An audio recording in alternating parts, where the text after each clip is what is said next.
$10,000 of a Long Island Ducks player hits a home run into the hole with the Kona Ice billboard out there at right field next to the Pizza Hut sign. If that occurs, a randomly selected man will win $10,000. And tonight, don't forget to pick up some of those great Kona Ice treats at the Kona Ice kiosk. It's on the upper concourse next to the East Gate.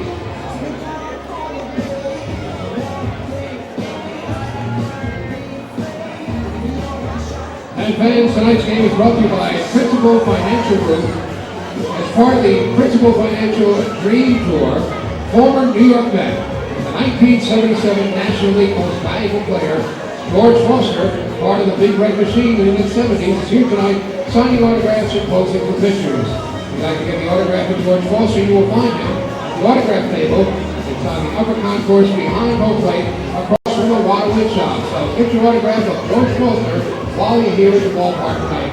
Brought to you by Financial Group.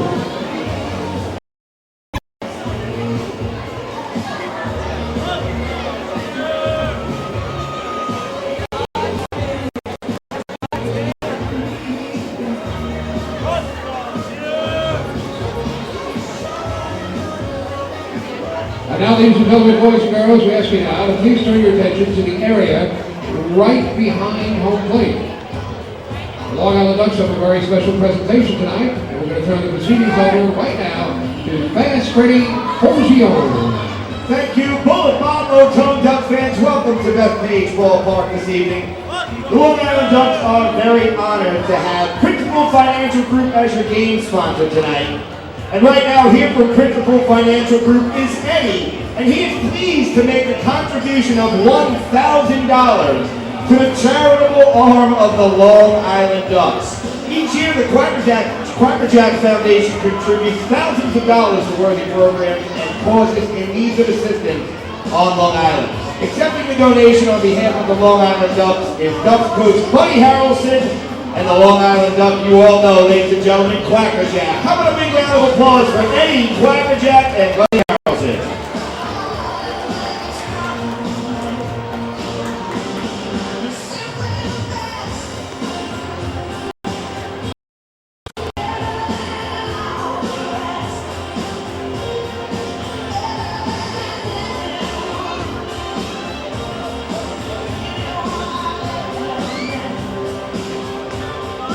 And baseball fans, for the protection of players, coaches, umpires, and other fans, and in the spirit of good sportsmanship, the Long Island Ducks ask that you refrain from tossing any objects onto the field. Please do not stand, climb, sit, or lay on the dugout tops or the backstop netting. Laser pointers are prohibited here at Bethpage Ballpark. We also remind you that any spectator going onto the field or interrupting play in any manner will be ejected and subject to arrest. The Long Island Ducks are also happy to have fans committing batted or thrown ball that goes into the stands tonight. And fans would like to remind you, in the spirit of safety, the Long Island Ducks would like to remind you to stay alert at all times because thrown or batted objects may be very, very dangerous. In consideration of the health and comfort of others, smoking is prohibited in all areas of the ballpark. If you need to smoke, please head toward the suite lobby double doors located on the upper concourse behind home plate. Their gate attendant will assist you. Long Island Ducks, thank you for not smoking, making Bethpage Ballpark smoke-free. And join the Long Island Ducks in the team spirit by being responsible about alcohol consumption. Please take a look once again to the Duck Vision scoreboard in left center field. Here's a word from Long Island Ducks first base coach, Buddy Harrelson. And Buddy Harrelson here. When we take the field, we have a plan. The Ducks and Suffolk County Stop PWI want you to have a plan too. If you're drinking alcohol, have a plan. The Long Island Ducks of the Suffolk County Stop PWI program hope you enjoyed tonight's ball game. I would like to remind you to have a plan to get home safely. If you've been drinking, don't drive. By all means, get a ride.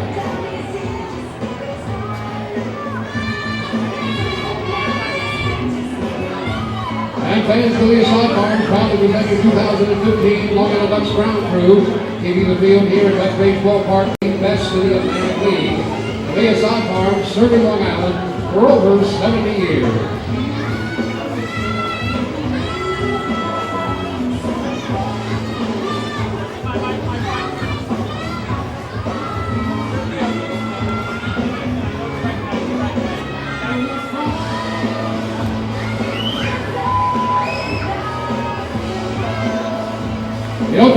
this Friday, June the 12th, we can take a ride on the Port Jeff Ferry and go down to Long Island Ducks as they take on their cross-town rivals, the Bridgeport Bluefish. As part of a very special deal that day, fans can enjoy round-trip transportation on the Port Jeff Ferry, a ticket to the ball game, and $5 in Bluefish bucks to spend in the concession stand. Get all this for only $21 for adults, $12 for kids. Make your reservation. Call the ferry, the Port Jeff Ferry, at 631-473-5138. That's 631-473-5138. That's this Friday, June the 12th. You can sail the sound of Blue Dawn, your Long Island Ducks.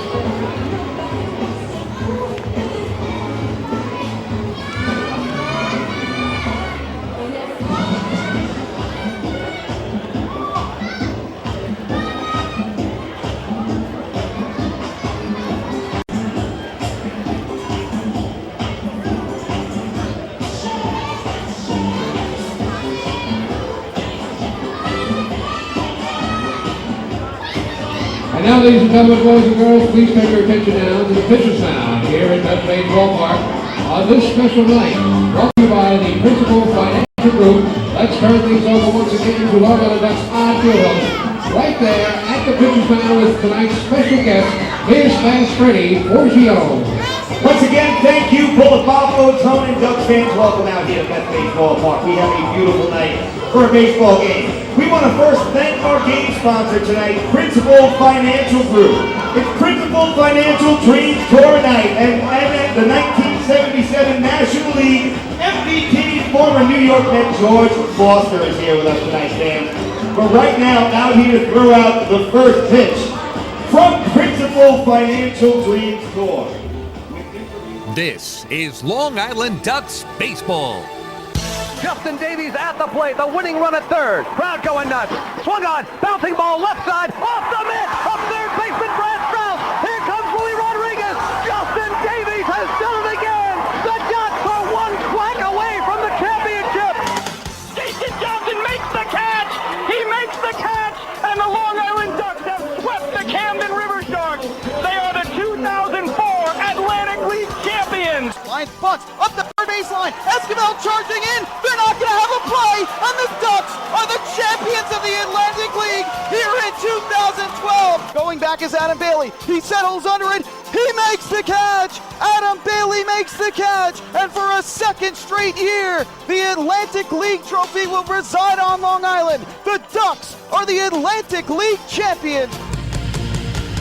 And now it's time for the Long Island Ducks North Shore LIJ Southside Hospital pregame show. Live from Bethpage Ballpark in Central Islip, New York, it's time once again for Long Island Ducks baseball. And tonight the Long Island Ducks take on the Southern Maryland Blue Crabs in Game 3 of a 4-game series. Well, hello again, everyone. This is Chris King. Thanks so much for tuning in to Ducks Baseball tonight around the world here at liducks.com and, of course, at youtube.com/DucksBaseball. Nobody hotter these days in the world of baseball than the Long Island Ducks. They come in on their longest winning streak in 4 years. They have won 8 consecutive games, taking each of the first 2 games of this series from Southern Maryland. On Sunday, it was a 5-4 waddle-off victory, and then last night, another come-from-behind victory, their 10th of the year, in a 2-1 squeaker. That was a terrific pitcher's duel won by Long Island with a single run in the bottom of the 6th, a Prentice Redmond RBI single that brought home Lou Ford. So again, the Ducks have won 8 straight. It is tied for the longest winning streak of any team in the Atlantic League this year. Earlier this season, in fact, these Blue Crabs won 8 straight games back in early May. So tonight it's there for the Ducks. Try to become the first team in the league to win 9 consecutive games this season. And last night's victory did move them within 2.5 games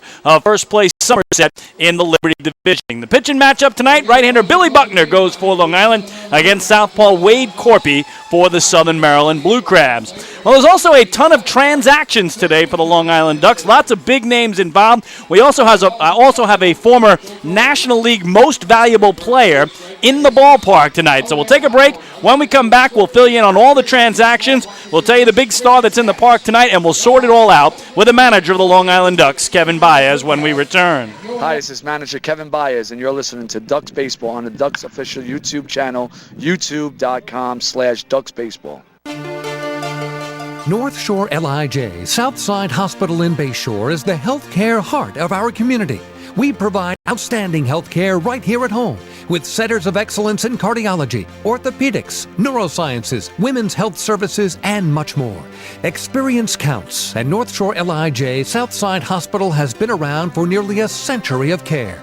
For more information, please call 631-968-3000 or visit us on the web at www.nslij.com. Can't get enough of the Long Island Ducks? Well, now you can get even more inside info on your favorite hometown team through Facebook and Twitter. The Ducks are constantly updating fans through social media with scores, transactions, ballpark promotions, and much more. You can even win great prizes. All you'll need to do is make a free account on Facebook and Twitter, and then visit us at facebook.com/LIDucks and twitter.com/LIDucks. Think you're Long Island's biggest Ducks fan? Get connected now.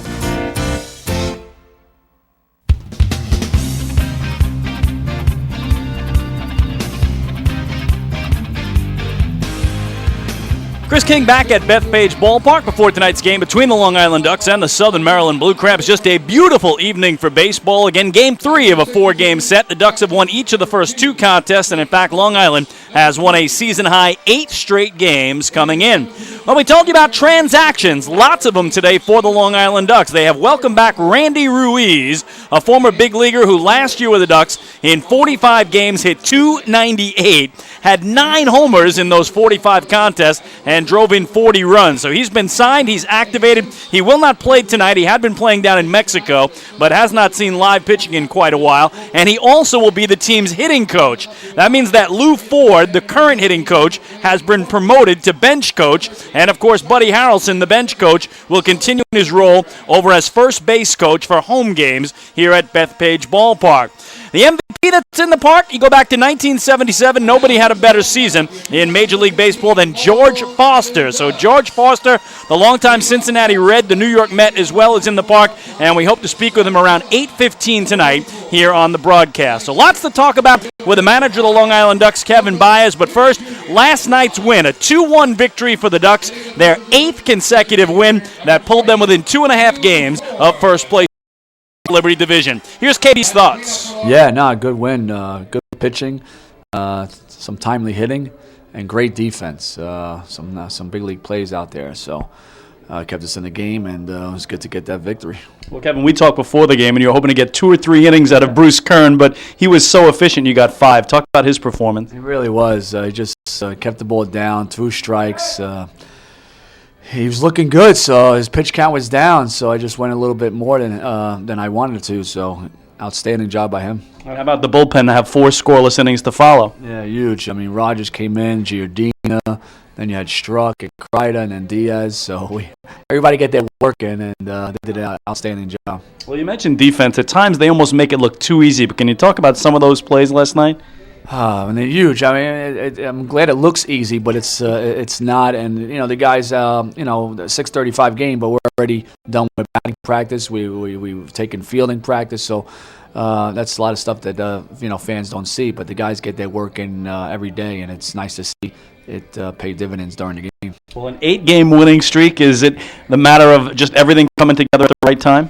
Yeah, I think so. I think we had all 3, the pitching, the hitting, and defense. Up until a couple of days ago, we were doing everything. And then yesterday was just pitching and defense and some timely hitting. So usually you want 2 out of 3, and then that's usually a way of getting on a winning streak. So we've been doing that. Well, a flurry of transactions today, Kevin. Let's start with welcoming Randy Ruiz back, first as a player and what he was able to do here a year ago.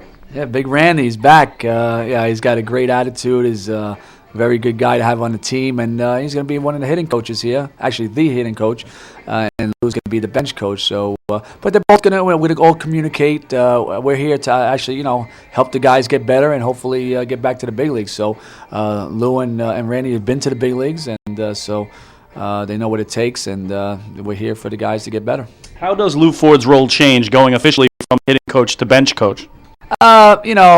Basically, Lou and Marty and now Randy, I communicate with them a lot. They're a big part of this, and I always want them to feel as far as what moves and what I'm thinking, this and that, and just to have their input, not just yes me, but, what are you thinking and stuff. So I think that's important, and, that's what they're about, and that's what they're going to do. What about the job Lou has done as hitting coach? I mean, you led the league in batting average a year ago, and right now you're number one in batting average, in hits, in runs, in walks, in slugging percentage, on-base percentage. Does he get enough credit for that?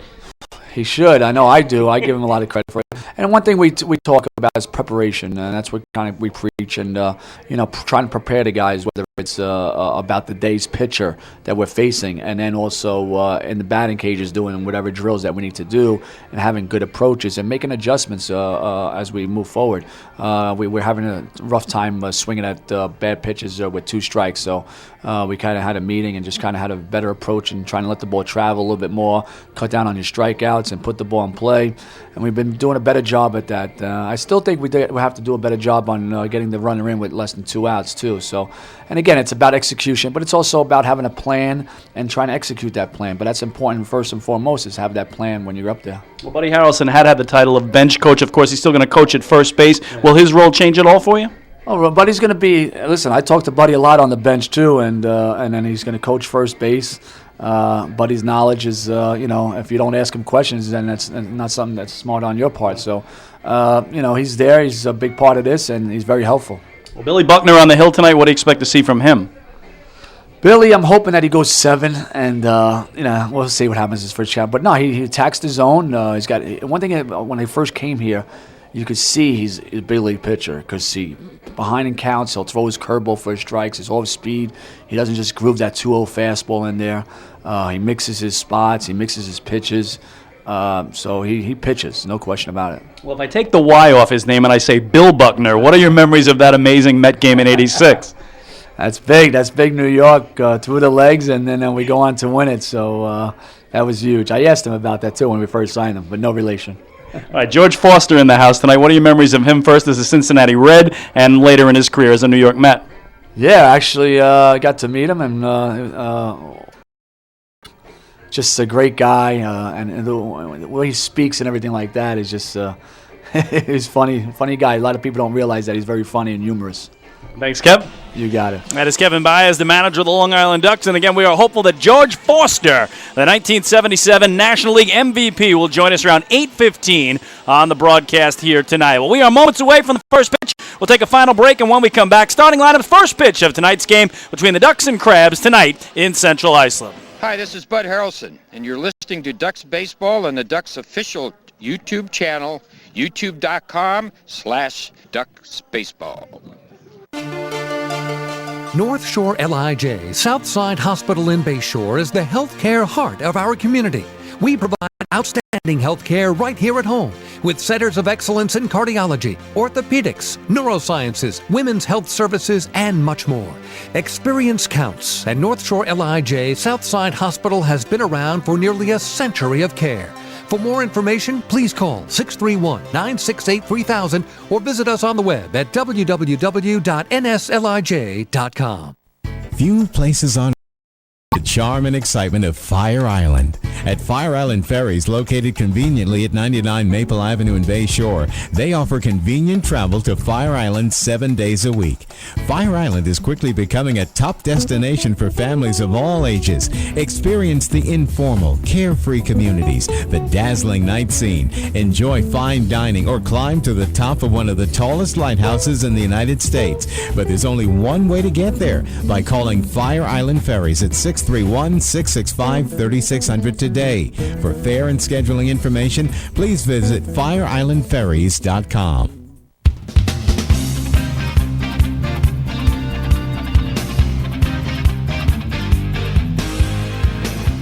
Chris King back at Bethpage Ballpark just in time for our national anthem. It's the Sunquam Elementary School from Melville.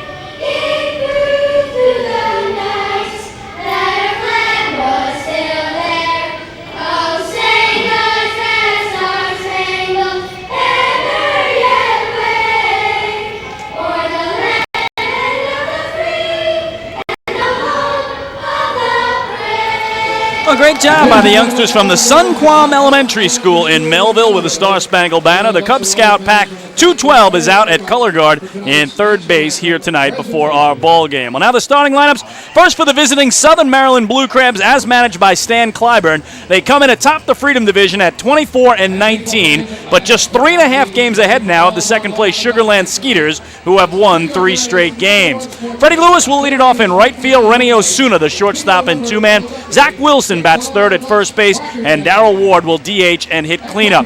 Gustavo Molina is the catcher, and 5-hitter Jake Opitz at second base bats sixth. Casey Stevenson at third base swings seventh. Jamar Walton in the 8-hole will play left field, and Anton DeJesus will patrol center and bat ninth. All of that in support of the left-hander Wade Corpy, who comes in with a record of 1-1 and a 7.16 earned run average. For Kevin Baez, Long Island Ducks, they are 27-16. Right now, second in the Liberty Division, just 2.5 games back of the first-place Somerset Patriots. Brian Sabatella will lead it off in right field. Delta Cleary Jr., the two-man in center. Lou Ford DHs and bats third, and Cody Puckett hits cleanup at third base.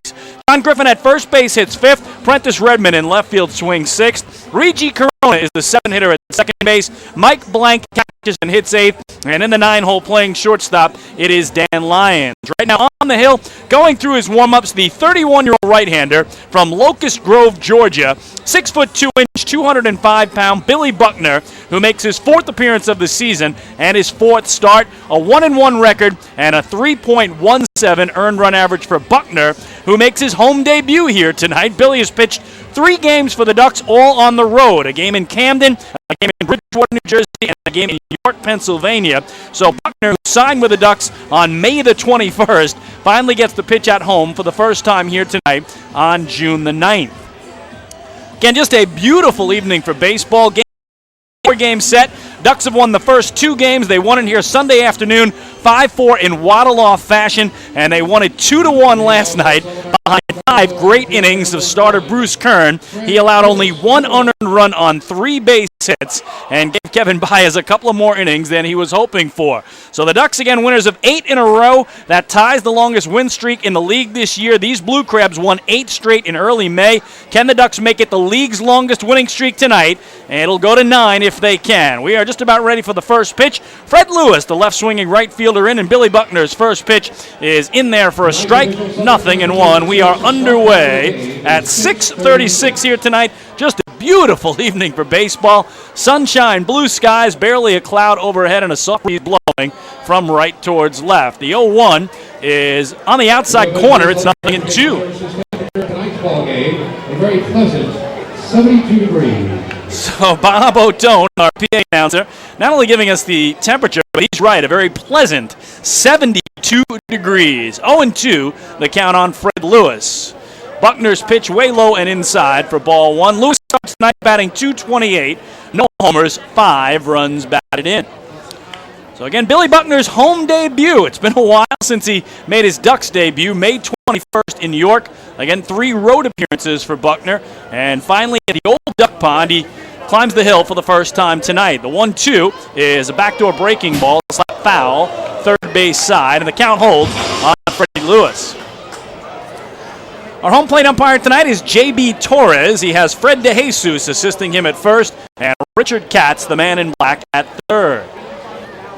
1-2 pitch to Lewis, and that bounced to the right side. The first baseman, John Griffin, will take it to the bag himself, and there's 1 away. Well, defensively, it is Griffin at first, Reggie Corona at second, Dan Lyons, the shortstop, and Cody Puckett at third. Prentice Redmond's in left field, Delta Cleary Jr. in center, Brian Sabatella, the right fielder. Mike Blank does the catching, and again on the hill tonight, Billy Buckner for the Long Island Ducks. And we'll talk a lot about it tonight, but no relation to Bill Buckner of Red Sox fame. Here is Rennie Osuna, the 2-man and shortstop, in from the right side. First pitch to him is an inside strike. 0-1 to Osuna, a .244 hitter on the year, a pair of homers, and 15 runs batted in. Second most for Southern Maryland. 0-1 is down and away. 1 ball and 1 strike. We tell you about the Ducks and the 8-game overall winning streak. They've also won 4 straight here at home. It is Long Island's longest winning streak in 4 years. A 1-1 here to Osuna. is low and in for ball 2. Meanwhile, the Blue Crabs have dropped 2 straight, 4 of 5, and they have lost 7 of their last 10 games. So Southern Maryland still atop the Freedom Division, but looking to get back on track against the red-hot Flock. 2-1 is taking foul up over the netting behind home plate, and the count evens now on Rennie Osuna. We mentioned before Southern Maryland, their lead atop the Freedom Division has come down now to 3.5 games over the Skeeters because Sugar Land has won 3 straight. 2-2 is a breaking ball hit to second right at Regi Corona. A couple of steps to his right, throws over to first, and Osuna gone 4-3 for the second out.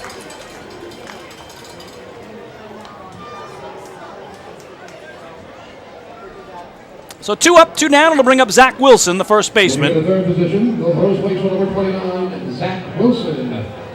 Number 29. Wilson, a right-handed stick, batting .241. Pair of homers, 10 runs batted in on the season. So 2 quick outs here for Billy Buckner, the right-hander. Working from the middle of the rubber, kicks and comes home.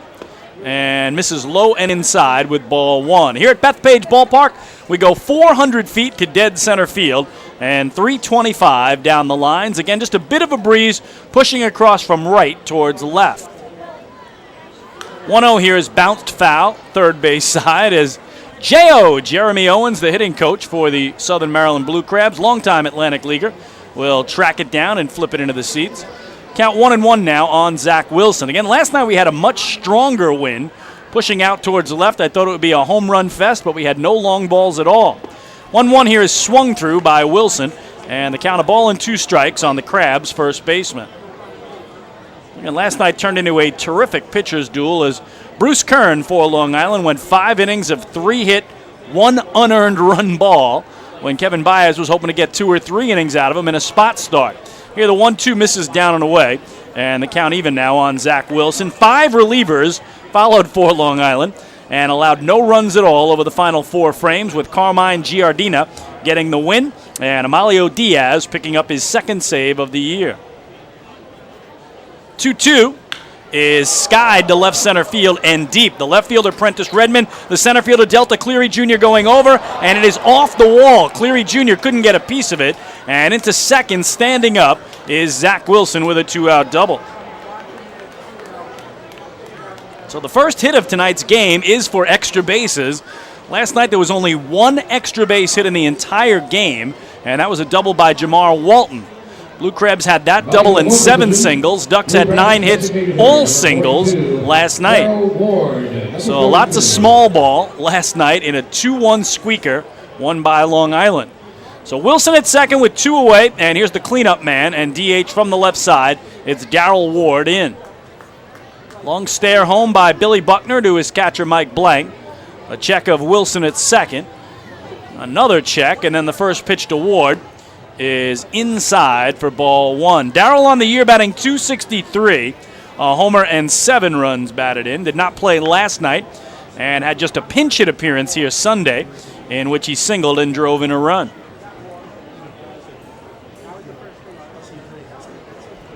Be a 1-0 to Ward.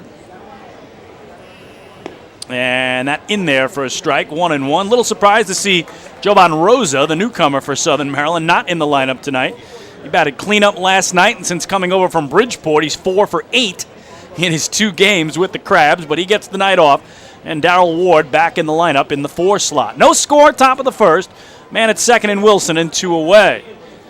1-1 here to Ward, and he thought about it, laid off it, it missed down and in, and that is ball 2. Billy Buckner on the year has tossed 11 1/3 innings in his 3 starts. He's allowed 11 hits, he's walked 6, and struck out 12, so exactly a 2-to-1 strikeout to walk ratio for the former big leaguer with the Royals, the Diamondbacks, the Angels, and the Padres. Right-hand pitcher Billy Buckner. 2-1 here is in the air to right center field. The center fielder Delta Cleary Jr. over, and he'll make the grab to retire the side. So for Southern Maryland, no runs, a hit, and a man left. Middle of the first inning tonight at Bethpage Ballpark in Central Islip, New York. It's the Southern Maryland Blue Crabs nothing, and the Long Island Ducks coming to bat. Hey fans, this is outfielder and hitting coach Lou Ford, and you're listening to Ducks Baseball on the Ducks official YouTube channel, youtube.com/DucksBaseball. Beautify your patio, walkway, driveway, or pool surround with Nicoloc paving stones and walls. Nicoloc's specially formulated Paver Shield offers extra surface wear protection and color enhancement throughout the thickness of the paver. Paver Shield guarantees that your pavers will look great for years to come. Bring home the elegance with Nicoloc. Visit the Nicoloc Design Center, Sunrise Highway, Lindenhurst, or nicoloc.com. Let Nicoloc Paver, let Nicoloc Pavers pave your way. Enjoy the ultimate VIP fan experience at Bethpage Ballpark this season by taking in a Ducks game from the brand new Trout Town Fan Can. Presented by Roscoe Beer Company, the Fan Can is available for rental at all Ducks home games. It features 12 Dream Seat theater-style padded seats, beverage holders, an air-conditioned atmosphere, and an incredible view of the game. Packages are now available with food and beverage included. To reserve your Fan Can outing today, call the Ducks Group Sales Department at 631-940-3825. The Trout Town Fan Can at Bethpage Ballpark. Your VIP experience has arrived.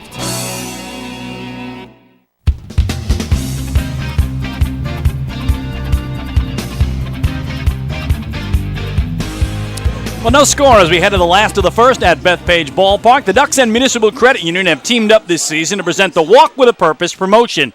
Now, every time a Long Island Ducks player walks, Municipal Credit Union will make a donation to the Quacker Jack Foundation. Municipal Credit Union serving members since 1916. Well, defensively tonight for the Crabs, Zach Wilson is their first baseman, Jake Opitz at second, Rennie Osuna the shortstop, and Casey Stevenson around at third. Jamar Walton in left, Anton DeJesus in center, Fred Lewis in right, Gustavo Molina does the catching, and just completing his warm-ups on the hill, the 29-year-old southpaw from Sneedville, Tennessee, 6-foot-tall, 185-pound Wade Corpy, who makes his 9th appearance of the season and his 3rd start. He's got a 1-1 record, but the highest ERA on the team coming in at 7.16. So Corpy's first batter is Brian Sabatella, the right-swinging right fielder for Long Island. First pitch is an inside strike, 0-1 to Sabatella, who comes in batting .294, a homer, and 20 runs batted in. No score, bottom of the first. The 0-1 is in the air to right center field. That's going to get down. No! A diving grab by Anton DeJesus in right center to rob Sabatella of a base hit and maybe an extra base hit if he doesn't get it. So DeJesus, who had a terrific game in center last night with 7 putouts, starts tonight's game with an asterisk on the score sheet already. We had plenty of them 24 hours ago on both sides. And what a beginning for DeJesus with a diving grab in right center. And there's one away. So it'll bring up Delta Cleary Jr., the center fielder and 2-man switch hitter batting right against the lefty Corpy. First pitch nails the outside corner at the knees on Delta, and the count 0-1. Cleary Jr., the Ducks' leading hitter. Well, check that second leading hitter coming in average at .306, a percentage point behind Lou Ford. Last night he was a percentage point ahead of Lou Ford. So he comes in tonight batting .306, no homers, 9 runs batted in. But Lou Ford now 1 percentage point ahead of Delta Cleary Jr. as we start play tonight.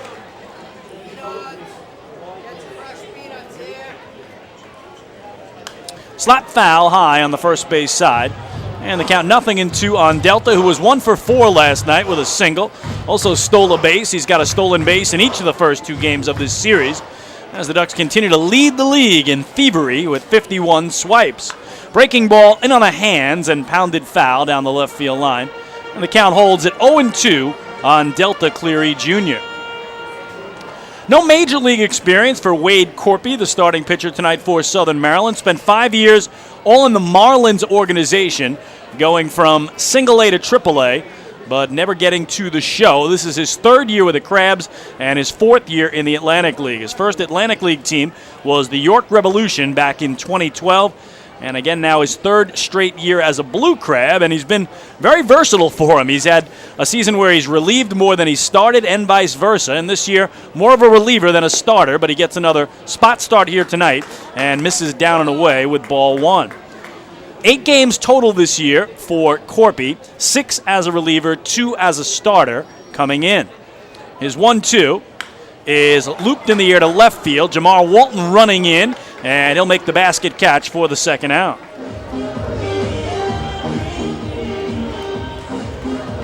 So to bring up the aforementioned Lou Ford, the DH and three-man from the right side. Designated hitter, number 20, Lou Ford. Number 20. Well, he was joining us late earlier today. Lou Ford was promoted from hitting coach to bench coach, and Randy Ruiz returns to the Ducks. He was signed, and he will be the new hitting coach of the Long Island Ducks. Lou takes outside for ball one. Again, Ford batting .307, 5 homers, and a league best 36 runs batted in. So, again, a year ago as hitting coach in his first year in that capacity, Ducks led the league in batting average. Here he strokes one into center field, but right into the glove of Anton DeJesus in center. So 3 straight flyouts for the Ducks, and they go in order. We go to the second on Long Island. The Ducks and Crabs are scoreless. Hi, this is pitcher John Brownell, and you're listening to Ducks Baseball on the Ducks official YouTube channel, youtube.com/DucksBaseball. Thinking about buying or refinancing a home? Start by attending a free MCU home buying seminar. Then speak with one of our loan specialists who will guide you through the loan process. With an affordable mortgage from Municipal Credit Union, Home Sweet Home will be a little sweeter. Call 212-238-3521 or visit nymcu.org to apply for your mortgage today. Municipal Credit Union. Strong, trusted, growing. Municipal Credit Union is an equal housing opportunity lender. M&B Limousines is the official bus company of the Long Island Ducks. Family owned and operated, they've been in the business for over 23 years. M&B Limousines offers coach buses with Wi-Fi and restrooms, party buses, exotic limousines, and so much more. Whether you're looking for transportation for weddings, proms, corporate outings, or long-distance trips, they've got the right vehicle for you. Visit their showroom in Comac or check them out online at mblimo.com. M&B Limousines, the official bus company of the Long Island Ducks.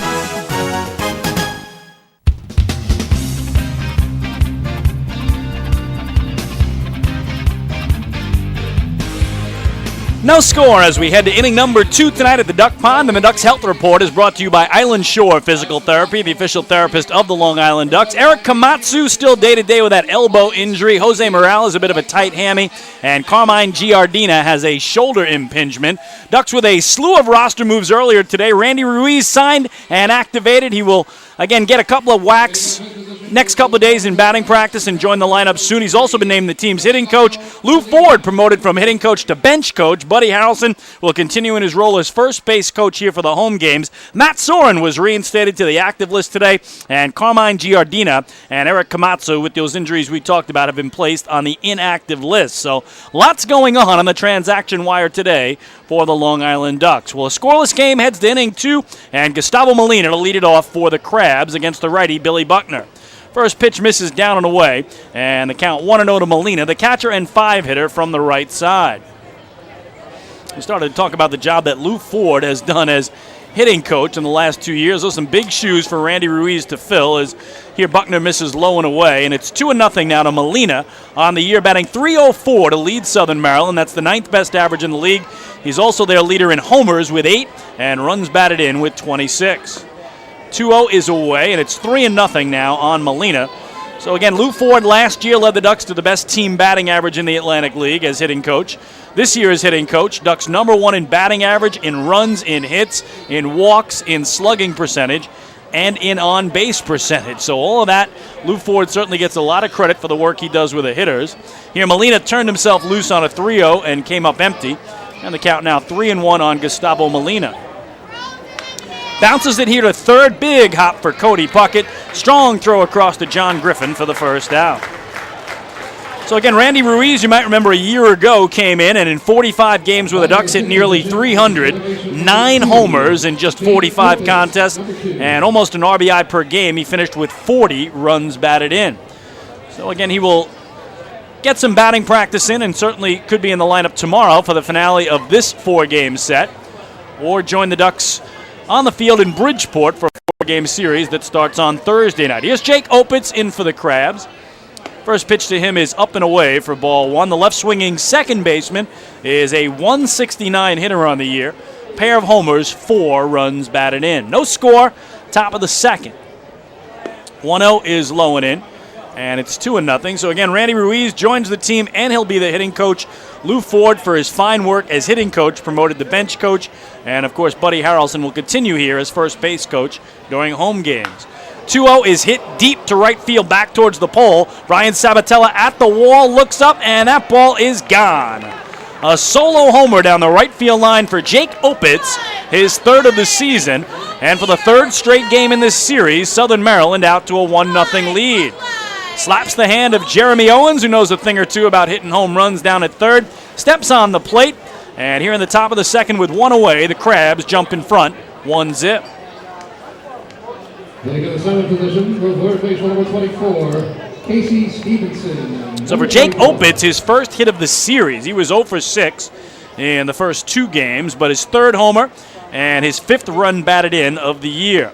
It brings up Casey Stevenson, the left-swinging third baseman and 7-man, and he takes strike one from Billy Buckner.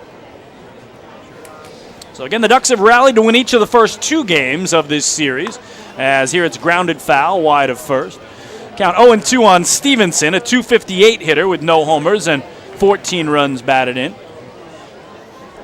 Last night, the Ducks' 10th come from behind win of the year. Sunday, their 9th. 0-2 is in on the hands. He laid off it. And ball one now to Casey Stevenson, who sat out last night and was 0 for 4 here Sunday. And the Ducks waddle off win. 1-2 again on the hands is grounded foul down the right field line. The mound area and home plate are completely in the shadows. The rest of the field right now still bathed in sunshine. Just a beautiful day across Long Island. 72 degrees, our first pitch temperature tonight. 1-2 to Stevenson, and that changeup floats outside. 2 balls and 2 strikes.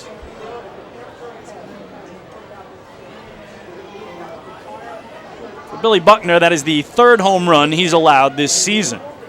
2-2 here is low, and after jumping out in front of Stevenson, 0-2, he's run the count full.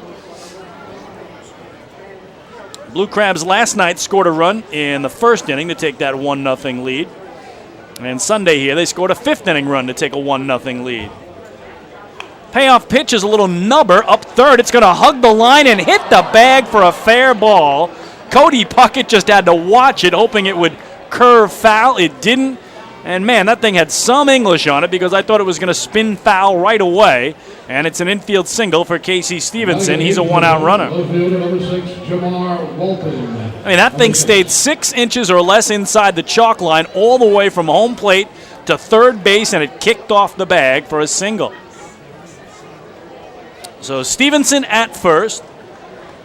He has not stolen a base this year. He's been caught the 2 times he's run. And here's Jamal Walton, the left-swinging left fielder, an 8-man. Walton hits a little nubber out in front of home. That's a fair ball. The catcher, Mike Blank, throws to first. Good stretch by John Griffin there to get him for the second out. So a couple of balls that haven't traveled far. One for a base hit, one a nice play by Blank behind the dish. And Casey Stevenson now a 2-out runner at second base for their 9-hitter, Anton DeJesus.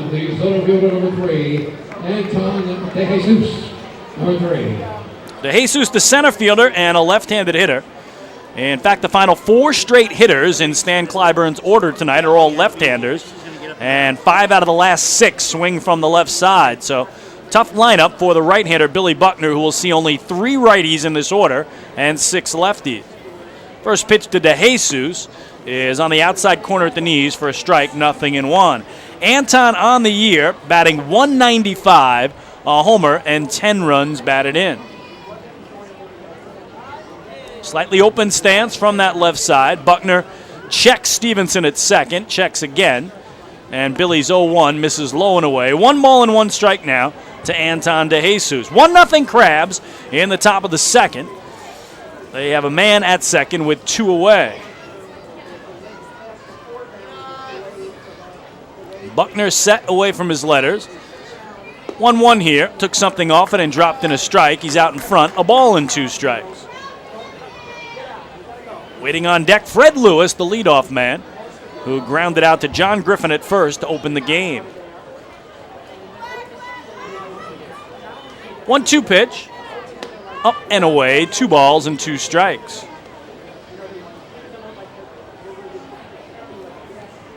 Billy Buckner did pitch 1 game in the big leagues a year ago with the San Diego Padres against the Chicago Cubs. Couple of checks of second, the 2-2. Bounce to the right side. Griffin with the glove, got it, spun around, flipped it to Buckner covering. What a play by John Griffin. Another web gem for Long Island, and the side retired. Southern Maryland a run on 2 hits and 1 man left. 1.5 complete tonight in CI. It's the Crabs 1 and the Ducks nothing. Hi, this is shortstop Dan Lyons. You can follow me on Twitter at @TheDannyLyons, and you're listening to Ducks Baseball on the Ducks official YouTube channel, youtube.com/DucksBaseball. The results are in. Thousands of PSEG Long Island customers participated in our energy efficiency programs, saving nearly $35 million. Being energy efficient helps our environment too. Together, we've eliminated 21,000 cars worth of emissions in 2014. Thank you, Long Island. We're all making a difference. Discover how we're improving every day to bring you better service at www.pseglyny.com/efficiency. Have your birthday at the ballpark this season and celebrate with the flock. Kona Ice birthday party packages with the Long Island Ducks are now available. Each package includes 10 box seats, a commemorative birthday t-shirt and autographed baseball, a pizza and Kona Ice party in the Hebrew National Picnic area, and so much more. Best of all, the birthday child will stand on the dugout while the entire crowd sings happy birthday. Reserve your party today by calling the group sales department at 631-940-3825. Kona Ice birthday parties with the Long Island Ducks, a once-in-a-lifetime experience.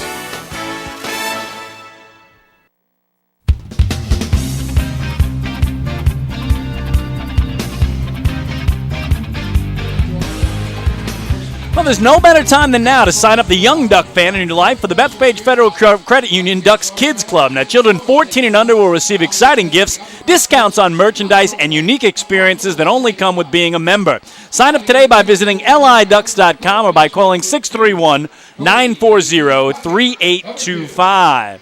1-0 Blue Crabs as we go to the last of the second, and lefty Wade Corpy, who retired the side in order on 3 fly ball outs in the first, starts with a cleanup man from the right side, the third baseman, Cody Puckett. First pitch to Cody is a strike. Puckett on the season is batting .293. He's got 4 homers and 20 runs batted in. Cody with 51 hits on the year, second most in the Atlantic League. Here he swings through one, and quickly Wade Corpy out in front, 0-2. Corpy's overall numbers coming in, he's pitched 16 1/3 innings, allowing 24 hits. He has only walked 1 batter all year and struck out 17. Here Puckett takes it to right, and that'll get down for a base hit. First hit of the game for Long Island, and the leadoff man on. So, I mean, that is incredible. 17 strikeouts to 1 walk in now 17-plus innings of work for Wade Corpy. John Griffin, number 33. So here's John Griffin, who made that outstanding play defensively to end the top of the inning. The first baseman is in the 5-hole tonight, swinging from the right side, where he's batting .278, leads Long Island with 8 homers, and second on the Ducks and second in the Atlantic League with 33 runs batted in. So the tying run aboard in Cody Puckett over at first. Corpy's pitch to Griffin is a called strike, and the count 0-1. Puckett on the year, just 1 stolen base in 1 try. Bottom of the second, Crabs lead at 1-0. Ducks trying to at least get even here, and it'll be an 0-1 coming to Griffin. And that nails the outside black at the knees. It's 0-2. And Corpy has not pitched in 12 days. His last outing was May 28th in relief at Sugarland, a 3-inning stint in which he allowed 3 hits and 1 earned run. Misses low and in. It kicks away from the catcher, Molina. Puckett going for second. The throw, not in time. He's in there. So that was a breaking ball in the dirt that got away from Gustavo Molina. I believe it'll be scored a wild pitch on lefty Wade Corpy.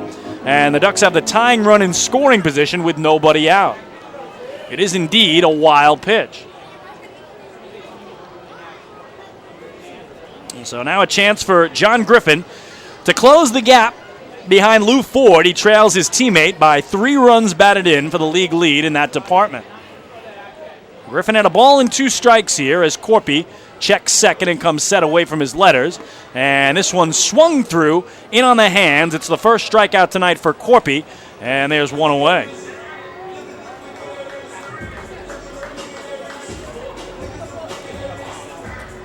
Batting in the 6th position, on the left fielder, number 28, Prentice Redmond, number 28. So Puckett's still at second, one away, and here's the 6th man in left fielder from the right side. It's Prentice Redmond for Long Island. Batting .227, a homer, and a dozen runs batted in. Takes down and in, again in the dirt, blocked by Molina out in front of him, and this time no advance by Cody Puckett down at second. Well, Prentice Redmond had what proved to be the game-winning hit last night, driving home Lou Ford in the bottom of the 6th inning of a 1-1 game to put the Ducks in front. For the first time last night, 2-1, there'd be no further scoring in the game. 1-0 here is a strike to even things up. And again, the Ducks had been tearing the cover off the ball in the previous 7 wins going into last night. The 7-game winning streak, they had scored 50 runs. So last night had to settle for just 2. 1-1 is up and away. And the count now 2-1 to Redmond. Check that they had 49 runs in the 7-game winning streak, so tack on 2 more. They've now scored 51 runs in winning their last 8 straight games and have outscored the opposition 51-15 in the run. 2-1 looked like he was taking all the way. It missed low, and it's 3-1 now to Prentice Redmond. So again, the Blue Crabs won 8 straight back in early May. Ducks have matched that. And Long Island tonight with a victory would have the longest winning streak this year of any team in the Atlantic League. 3-1. Took again, and it missed low. So a rare walk for Wade Corpy. Again, just his 2nd walk of the season in almost 18 full innings pitched. His only other walk this year came May 8th in York against the Revolution. And that is the first Municipal Credit Union walk with a purpose. Every time a Ducks batter walks, the Quackerjack Foundation wins. So a rare base on balls by Corpy. Redmond at first, Puckett at second, still just 1 away. And here's Regi Corona, the switch-hitting second baseman and 7-man, batting righty here against the southpaw. Ducks trail at 1-0 in the bottom of the 2nd. First pitch to Corona is low and in for ball 1. So suddenly out of the blue, Corpy has lost his control a bit. And again, the Crabs have been very good the last 5 times Wade Corpy's been on the hill. They are 4-1 in those games. 2 starts, 3 relief appearances in those 5 contests for Corpy. 1-0 almost hit him as Regi had a jackknife out of the way of it, and it's 2-0.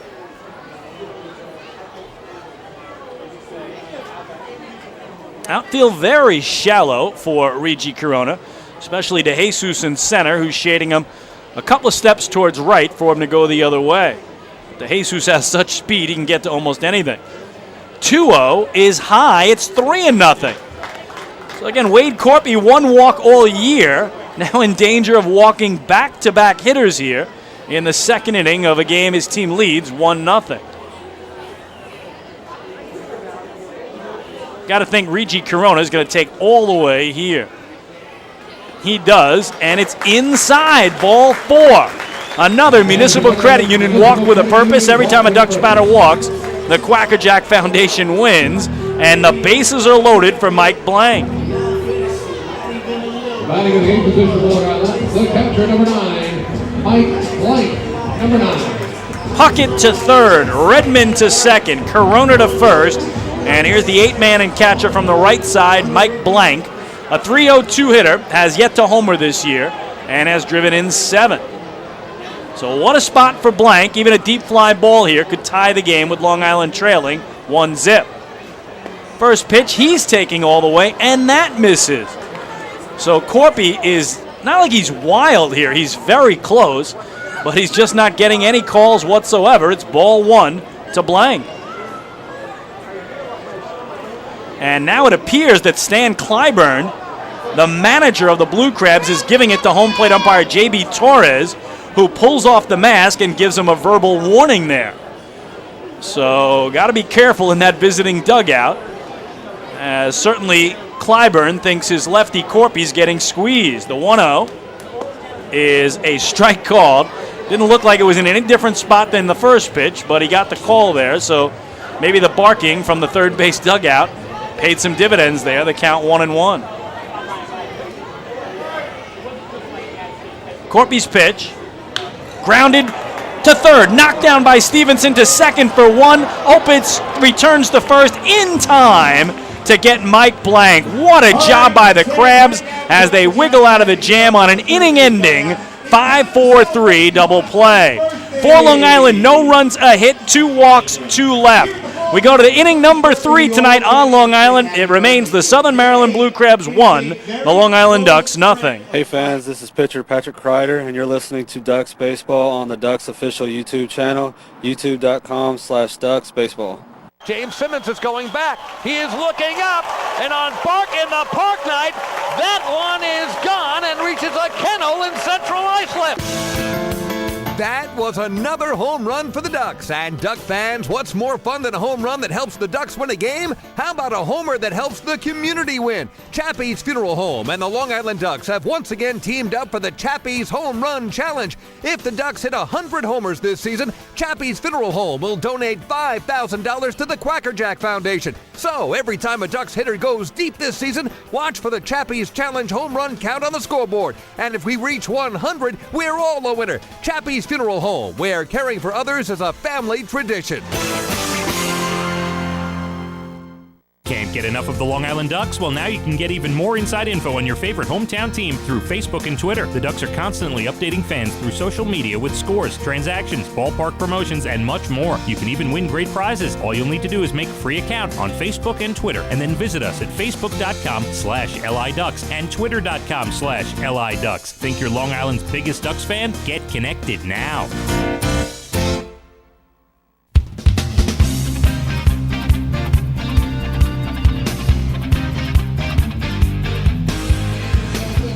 Crabs with a 1-0 lead as we go to inning number 3 tonight here at Bethpage Ballpark. Last night in the Atlantic League, we told you the Ducks beat Southern Maryland 2-1 here. The only other game that got played was down in Sugar Land, Texas, where the Skeeters beat the Bluefish 3-2. Sugar Land has won 3 straight, while Bridgeport has dropped 3 straight. The other 2 games got rained out last night. Lancaster in York, Camden in Somerset County, New Jersey. And that means doubleheaders tonight in York, Pennsylvania, and Bridgewater, New Jersey. We'll give you updates on the first 2 games, which are in progress, in just a second. Here's Freddie Lewis at the top of the order, lead off the third for the Crabs. Checks his swing at the first pitch from righty Billy Buckner, and it's called a strike. Lewis grounded out to John Griffin at first base to open tonight's contest. The 0-1 is popped up, foul territory, third base side. Cody Puckett over near the Crabs dugout on the warning track makes the catch for the first out. Well, again, last night that game getting rained out in Bridgewater, New Jersey might have hurt the Ducks because Camden had a 2-0 lead in the 4th inning. It needed to be a 5-inning score, 5 innings complete in order for the game to be official. So although Camden was ahead, everything got washed out in that game, and they started over from scratch today in a double dip. One away, here's Rennie Osuna, the shortstop. He grounded to second his first time through. And now he pops it foul out of play down the right field line for strike 1. Right now at TD Bank Ballpark in Bridgewater, New Jersey, in a 7-inning game, it is the top of the 7th, and Camden has a 6-4 lead over the Somerset Patriots. 0-1 is inside, ball 1. So again, the Ducks started the night 2.5 back of the first-place Patriots in the Liberty Division. If Camden can hold on, Long Island would be just 2 games out of first. Grounded foul down the left field line here, and the count 1-2 now on Rennie Osuna. Again, starting play tonight, 27 games to go in the first half for the Ducks, and trailing Somerset by 2.5. They will host the Patriots the final 3 games of the first half on this field, July 3rd, 4th, and 5th. Tap the other way towards second. Regi Corona to his left. Sidearms to first for out number 2. So, boy, how big a weekend will that be? July 4th weekend. And I believe the 4th is a Saturday this year, if I remember it correctly. Yes, it is. So that'll be Friday, Saturday, Sunday, July 3, 4, 5, Ducks and Patriots in what could decide the first half Liberty Division title head-to-head. Here's Zach Wilson. He doubled a left center his first time through for the Crabs. And starting him out with a strike is Billy Buckner. So Buckner a chance for his first 1-2-3 inning here in the third if he can get the Crabs first baseman. Billy stares home to Mike Blank and his 0-1. curveball just missing in. And again, it is his home debut for Billy Buckner. First time this year against Southern Maryland. And no, he is no relation to the very famous Bill Buckner of the Boston Red Sox. He actually has some fun with it with his Twitter handle. I'm sure he gets it enough. The 1-1 is low and outside. His Twitter handle is not that BB, as in I'm not that Billy Buckner. So again, he goes with Billy, not Bill, I guess to try to avoid some of the confusion.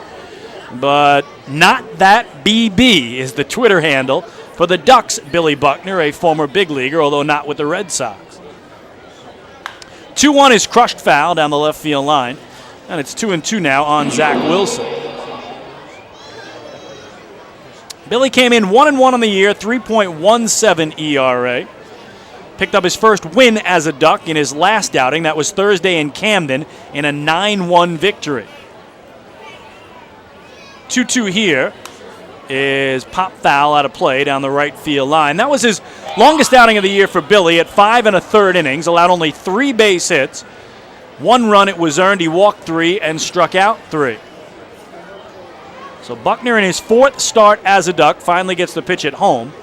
And now another 2-2 to Wilson. Down and away, and he's run the count full. So Billy, who has yet to walk a blue crab, last night Southern Maryland's pitching staff did not walk a single Duck in the game, and that's saying something when the Ducks came in leading the Atlantic League in walks drawn. Nobody on. Here's the 2-out payoff. And that again hit to right center and deep. Brian Sabatello, the right fielder, back on the track looking up, and it's off the wall. Wilson digging for second, and for the second straight at bat, he has a double in the gap. Last time to left center, this time to right center. So Zach Wilson, each time he's come up, has hit a 2-out double in the gap, one each way. So in a 1-0 game that favors Southern Maryland here in the visitors' third, they have a 2-out runner in scoring position for Darrell Ward, who flew out to center his first time up.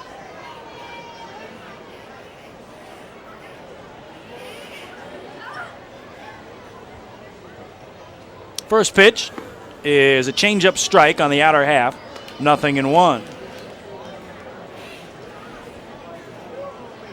Darrell Ward, a veteran of almost 1,000 games in the big leagues, most of those with the Houston Astros. Lots of Atlantic League experience as well with Newark, Lancaster, Somerset, and now Southern Maryland. Brought in a modest 2-game hitting streak. Again, getting a hit as a pinch hitter Sunday and then sitting out last night's 2-1 Long Island victory. So a chance for the veteran Darrell Ward to add to a 1-0 lead here if he can come through with 2 away, and Zach Wilson leading away from second. Billy Buckner checks him, and the breaking ball kicks away from Blank. Wilson going for third, and he's in there. So it looks like that will be a wild pitch on Billy Buckner. A lot of spin on that ball in the dirt. Blank did a good job to block it and keep it in front of him, but when it kicked down the third base line, he had no chance to get Wilson, who went over. So each pitcher now with a wild pitch. And another run 90 feet away for the visitors. 1-1 the count on Darrell Ward.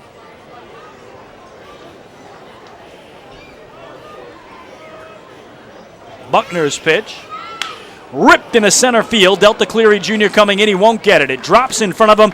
It's an RBI single for Darrell Ward. Zach Wilson touches home plate, and it's 2-0 in favor of the Crabs. So for Darrell Ward, RBI number 8 on the season. And Southern Maryland doubles their lead here as they build that little picket fence on the scoreboard out in left center. Single run in the second, now a single run in the third. So to bring up Gustavo Molina, the catcher who grounded out the third his first time up, and he takes low and in for ball 1. Molina 0 for 3 last night, did work out a walk, and came in with a 9th best average in the Atlantic League at .304. Slightly open from the right to face the righty Buckner. And this one dumped into right center field for another base hit. Ward will turn second, head to third, and he will make it there standing up. So 3 consecutive 2-out hits for the Southern Maryland Blue Crabs.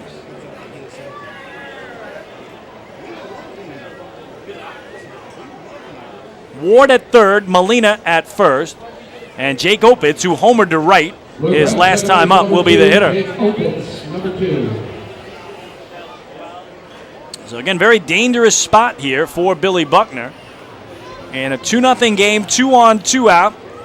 And the guy who jacked out a long ball his last time up is at the plate, missing low and in. It's ball 1. And boy, that had to feel good for Opitz. He came into tonight's game 0 for 11 in his last 4 games and just 1 for 23 in his last 8 contests. 1-0 is tap foul down at the plate. 1 ball and 1 strike now on Jake Opitz. Opitz 0 for 4 here Sunday, 0 for 2 last night with a pair of walks. And then just took it to right over the wall last inning to give Southern Maryland the early 1-0 advantage. 1-1 pitch. Down and in. 2 balls and a strike on Opitz. Another third-year player for the Southern Maryland Blue Crabs is Jake Opitz, product of the University of Nebraska. 2-0 Crabs here in the top of the third, trying to add to it and keep this 2-out rally alive. 2-1 down and in, blocked by Blank, but moving down to second is Gustavo Molina, and another man in scoring position now for the Crabs. Looks like it'll be the second wild pitch of the inning on Billy Buckner, and that is the call. So what started out as a potential 1-2-3 inning after he retired Lewis and Osuna has gotten away here from Buckner, and he needs to get Opitz and stop the bleeding. Here he misses low and in, ball 4, and it's his first walk of the night to load the bases for Casey Stevenson. So this will be a timeout charged to the Long Island Ducks. It comes in the top of the third, and it's a mound visit by catcher Mike Blank and pitching coach Marty Jansen. It's winning inning Wednesdays throughout every game on Wednesday evenings throughout the season. Again, you are allowed 3 timeouts per game in the Atlantic League, and that is the first for the Ducks, as 4 consecutive batters have reached base for Southern Maryland with 2 away. Started with the Zach Wilson double, Darrell Ward the RBI single, Molina a single, and Opitz the walk to load the bases. Casey Stevenson stands in. First pitch strike. He hit a little nubber down the third base line his first time up. It hugged the chalk the entire way down as Cody Puckett wished it to go foul, and it hit the bag for a base hit. 0-1 coming to Stevenson. And that in the dirt. Again, a terrific job blocking that ball by Mike Blank, or else that might have been a run for Southern Maryland.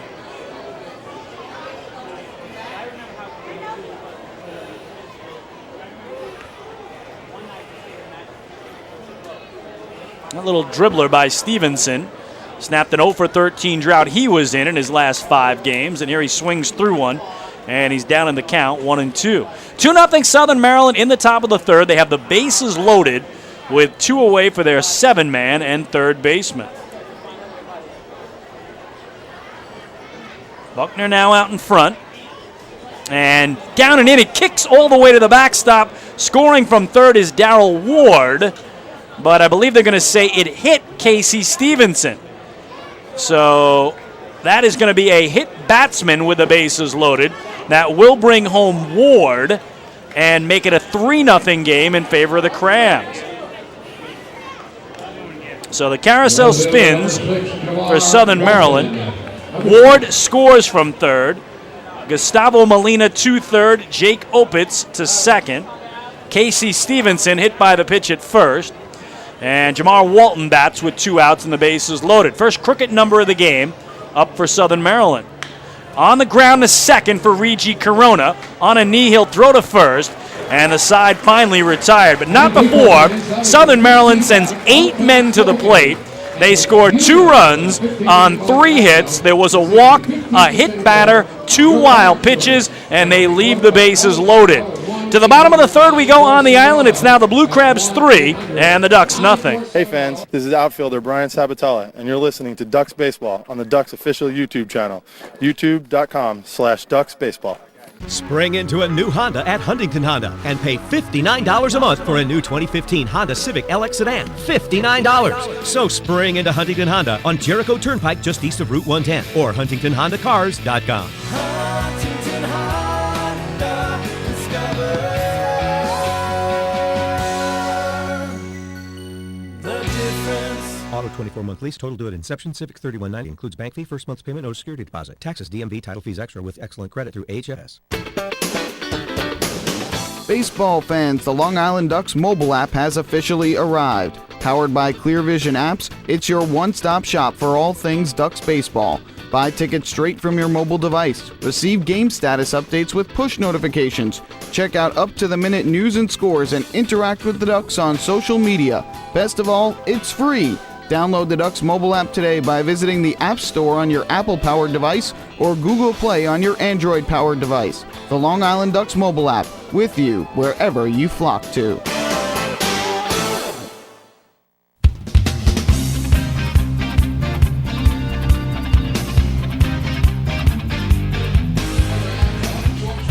Well, hey, Duck fans, that final out on the top of the third inning was the 15th out of tonight's ball game. Now, did you know that a 15-minute call to Geico could save you 15% or more on your car insurance? Get a free quote today. Call 1-800-947-AUTO. That's 1-800-947-AUTO, or visit geico.com. So Southern Maryland, a single run in the second, a 2-spot in the third. They take a 3-0 lead here to the bottom of the third, and the only man who's yet to bat in this ball game is the 9-hitter and shortstop for Long Island, the 2-time Atlantic League champion, Dan Lyons. Of course, he was the MVP of the 2012 championship series for the Ducks and also won the title in 2013. So Ducks trailing by 3, go to work here against lefty Wade Corpy. First pitch is a slider that nails the outside edge, backdoor, 0-1 on Lyons on the season. Has his average now up to 296, so approaching 300 is Lyons. No homers, 20 runs batted in. Here he hits it deep but foul down the left field line, as that is just out of play. Boy, he didn't miss it by much. The pole 325 feet away, and Lyons, bidding for his first home run of the season, had it just go to the left of that foul pole. So count 0-2 now on Dan, who last night was 2 for 3, the only Duck with a multi-hit game, and drove in a run in Long Island's 2-1 victory. He drove in the run that tied the game at 1. So Wade Corpy takes the hill with a 3-run lead. His 0-2 is in the dirt for ball 1. Again, Corpy's made 2 starts this year, and they were both at home. A win against Sugar Land, a loss against Somerset. And his line was identical in both games. The 1-2 is crushed to left again. Jamar Walton going back to the wall. That ball is gone! First homer of the season for Dan Lyons. A solo shot here in the bottom of the third, and it gets Long Island on the board. They trail it 3-1. Steps on third, gets the low 5 there from Kevin Baez. Their 9-hitter goes yard. Long Island's within 2. So Lyons straightens it out after just missing a home run around the foul pole to the left of it earlier in the at-bat. This time he just snuck it over the wall, just to the right of the Crabs bullpen. And it's the first long ball of the year for Dan, and Long Island trails it 3-1. Top of the order for Brian Sabatella, and he takes up and away. For the Ducks, that was their 22nd home run of the year. If the Ducks hit 100 home runs this year, they met the Chappie's Home Run Challenge, and Chappie's Funeral Homes would donate $5,000 to the Quacker Jack Foundation. Sabatella takes a strike, 1-1 on Brian, who was robbed on a diving catch in right center by Anton DeJesus, the center fielder, back in the first inning. 1-1 misses up and away, and the count now 2-1. For Wade Corpy, the third home run that he has allowed this season. So each team with a homer in the game. Ducks trail at 3-1 in the third. And now a foul ball straight back to the netting by Sabatella. Count 2-2 on Bryan, who brings in a 7-game hitting streak. He is 3 for 8 in the series, coming in with 3 runs driven in. Sabatella, the league leader in hits, with 55 on the season. Through the wickets of the catcher Molina, no damage with nobody on, and the count full on Sabatella, who also leads the league in runs scored with 35 of those.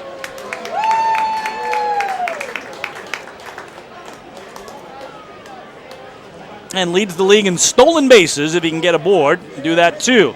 Payoff pitch, close but wide. It's ball 4. The third walk of the night for Corpy, and another Municipal Credit Union walk with a purpose. Every time a Ducks batter walks, the Quackerjack Foundation wins. So again, we'll keep our eye on Sabatella. 15 steals on the year to lead the league, although he has been caught 5 times. So still nobody out for Long Island.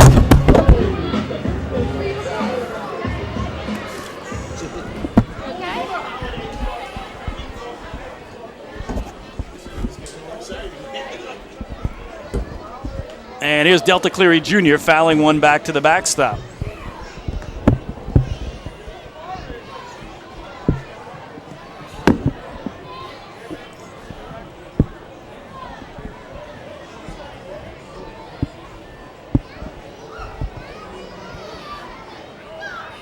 Swings through one, and the count 0-2 on Cleary Jr., who flew out to left field his first time up.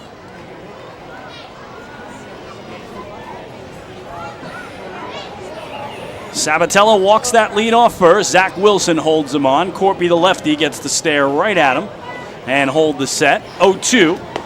Got the outside corner at the knees for a called strike 3. His second strikeout tonight, 1 away.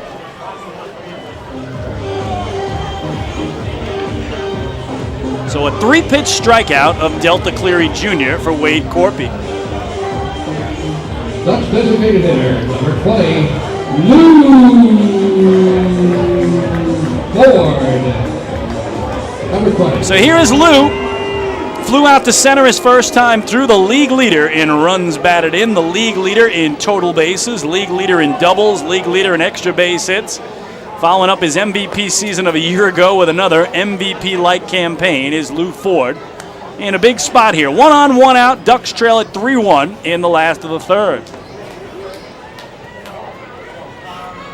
Ball 1 to Lou. Sabatella so far has shown no signs of running at first. He's right at the cutout, but now he's drawn Corpy's attention as Wade will throw over. Talked about that identical line in Corpy's 2 previous starts. 5 innings pitched, 6 hits allowed, 3 runs, all earned in both of his starts. Here trying to nibble on that outside black, just missed it wide. And the count now 2-0 on Lou Ford, who is 2 for 8 in the series coming in, but he scored the game-winning run for the Ducks in both contests. He did it in the bottom of the 9th Sunday and the bottom of the 6th last night. 2-0, taking all the way. He sees a strike. It's 2-1. 3-1 Blue Crabs in the bottom of the third. Ducks right where they want to be, though, the heart of the order. Starting with Lou Ford here with 1 away and Sabatella at first, a tying run at the plate. Corpy a long hold of the set, and Ford whacks it foul high on the first base side, 2-2.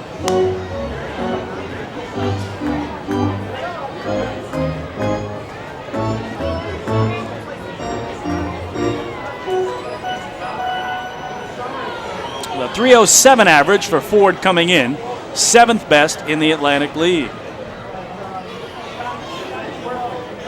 The 2-2, ripped foul down the left field line. He was just out in front of it.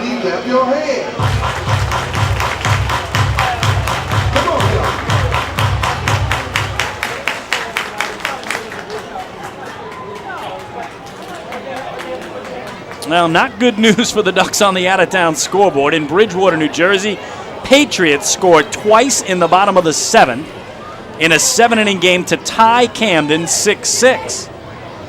River Sharks were 3 outs from the win. The 2-2 here is fought off on the hands by Ford. Back over the netting, and the count holds. So again, Camden took a 6-4 lead into the bottom of the 7th of a scheduled 7-inning game.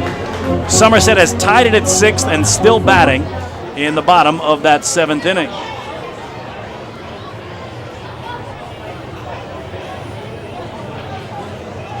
Another 2-2 and a ground ball to third here. It's fair. Stevenson will go the long way to first. Dropped by Wilson, and I think Ford might have been safe anyway. And now the tying runs aboard for Long Island. We'll see how they score that. Stevenson got to it quickly. It was a long throw across the diamond. Number 2, Cody Puckett, number 2. But it has not gone up as a hit or an error just yet. Cody Puckett, the batter for Long Island. He singled down the right field line his first time through. So one away, tying runs aboard for Long Island with Sabatella at second and Ford at first. Still has not been scored, that play. Corby misses low and in, and it's ball 1. One final to tell you about. In York, the Revs beat the Barnstormers 3-2 in a 7-inning contest. In the War of the Roses, as they like to call that rivalry. 1-0 here, misses away, and the count now 2-0 on Cody Puckett.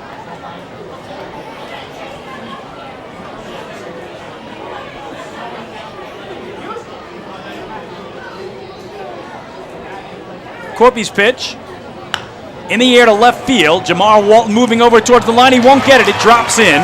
Sabatella had a hole between second and third to make sure it fell in, but the bases are loaded for John Griffin. Cody Puckett 2 for 2. And baseball fans, that home run hit by Long Island Ducks shortstop Dan Lyons. And now a meeting on the mound. The first time out here for Southern Maryland comes in the bottom of the third after the Ducks took their first.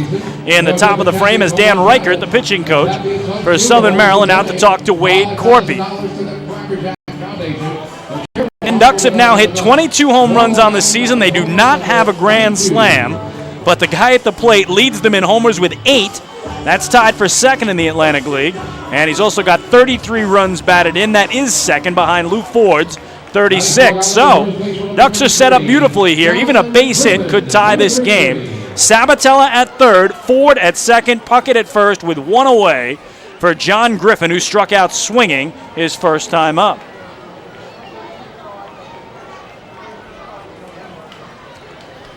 First pitch is low for ball 1 with no place to put him. Again, Corpy has already walked 3 in this game, including 2 last inning and 1 this inning. Lou Ford was given an infield single on that ball hit to third. 1-0. Popped up foul, high out of play behind home plate. 1-1 now on John Griffin. So again, a deep fly would bring home 1 and draw Long Island within 1. A base hit to the outfield should get Ford home from second and tie the game. An extra base hit could give Long Island the lead. Big spot here for Corpy, trying to hold a 3-1 lead in the home third. 1-1 here, misses in for ball 2.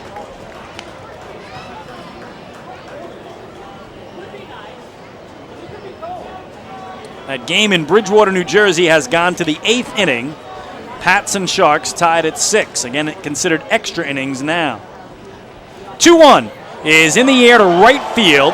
Fred Lewis going back to the track, to the wall, and that ball is off the wall. Sabatella will score.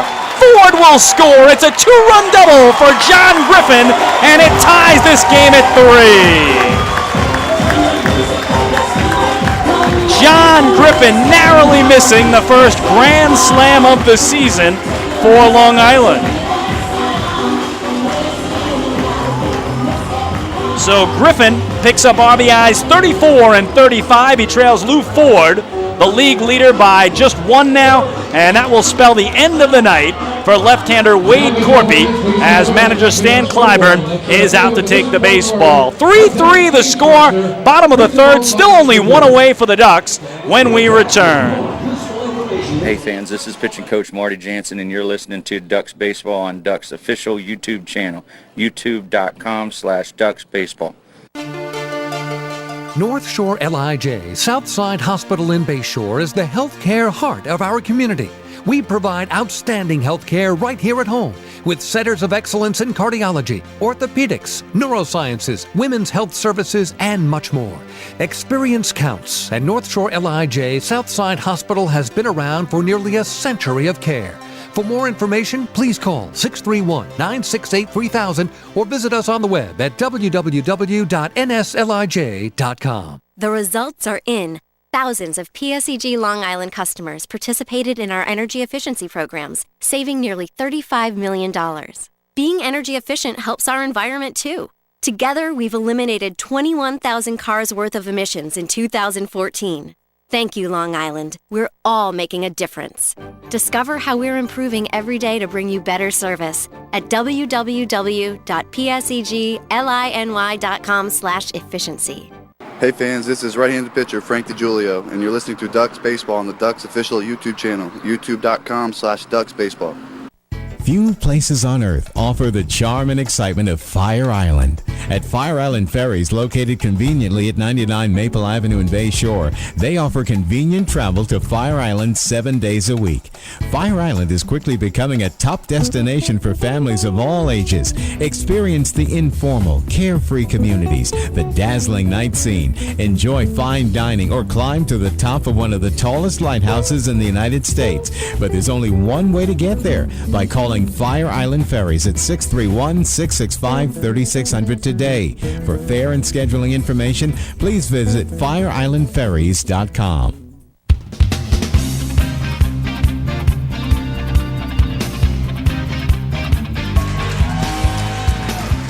Well, we go to the bottom of the third, continues, I should say, as there's been a pitching change for Southern Maryland. They go from lefty Wade Corby to righty Brian Grenning. Grenning, who will celebrate a big birthday tomorrow. Tomorrow he turns the big 3-0. Grenning, a 5'11", 180-pound right-hander from Colorado Springs, Colorado, has peaked at AAA in his affiliated career, and he comes in here trying to stop the bleeding as the Ducks trailed 3-0 when the inning began, and they've put up a 3 spot to tie the contest, but still only one man out, and they have Cody Puckett at third, John Griffin with the big 2-run double, tied the game down at second for Prentice Redmond, who drew a base on balls his first time through. And Redmond has been terrific at that this year. That's his 26th walk of the year, third most of any player in the Atlantic League. So base hit here, even a deep fly ball could give Long Island the lead. The righty Grenning on in relief, and he misses outside with ball one. For Grenning, it is his first appearance of this series.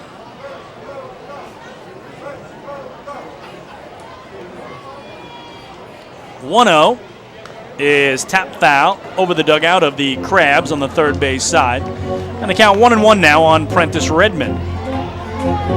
So we were scoreless into the second. Crabs got 1 in the second, 2 in the third to build a 3-0 lead. But Long Island already has sent 7 men to the plate here in the home third and tied the contest. 1-1 is in there for a strike. Of course, the 2 runners aboard for Long Island still belong to Wade Corby, the left-hander, who has departed here at just 2 1/3 innings. And that his shortest start of the season in just his 3rd start this year. The rest of his appearances were all in relief. 1-2 is low and outside. 2-2 now to Prentice Redmond. So big spot for Brian Grenning with runners at second and third. Just 1 away in what is now a tie contest.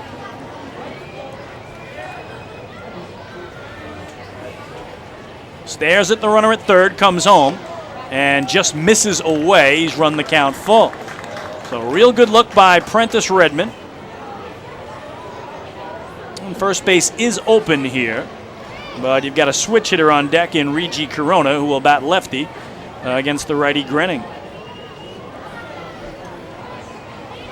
1 out payoff, and that a called third strike. Well, Prentice Redmond doesn't agree, but a big strikeout for Grenning, his first of the night, 2 away.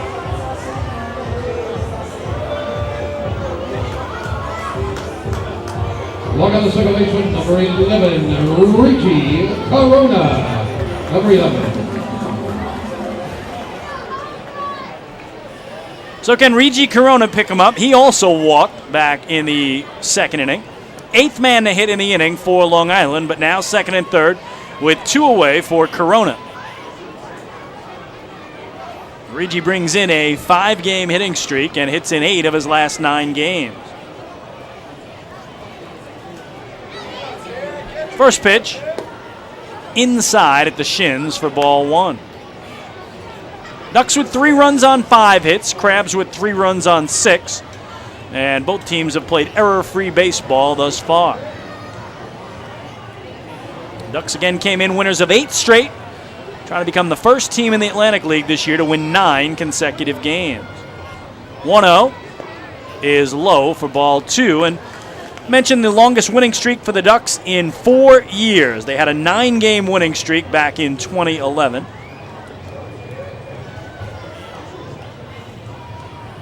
And the first time they've put together that many wins since. Or close to that many anyway. Need to get one tonight to tie that. 2-0 is a strike. Looked like Rigi was taking all the way. And the count now 2-1. Again, Rigi batted right-handed when he drew the walk against Corpy last inning and turns around from the other side this inning. So Stan Clyburn has to go to his bullpen early. The 2-1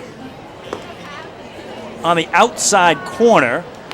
And Corona with a word for home plate umpire J.B. Torres. Really did look like Gustavo Molina set up well outside, but Grenning hit the target and got the call.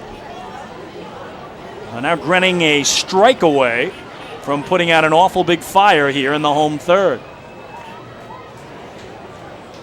All started off with that Dan Lyons solo homer to left, his first of the year. 2-2, swing and a miss, he struck him out. And that will do it for Long Island. But they do put up 3 runs on 3 hits. There was a walk and 2 men left. We go to the 4th inning tonight at Bethpage Ballpark. Long Island has rallied to tie this contest at 3. Hey fans, this is catcher Mike Blank, and you're listening to Ducks Baseball on Ducks official YouTube channel, youtube.com/DucksBaseball. Few places on earth offer the charm and excitement of Fire Island. At Fire Island Ferries, located conveniently at 99 Maple Avenue in Bay Shore, they offer convenient travel to Fire Island 7 days a week.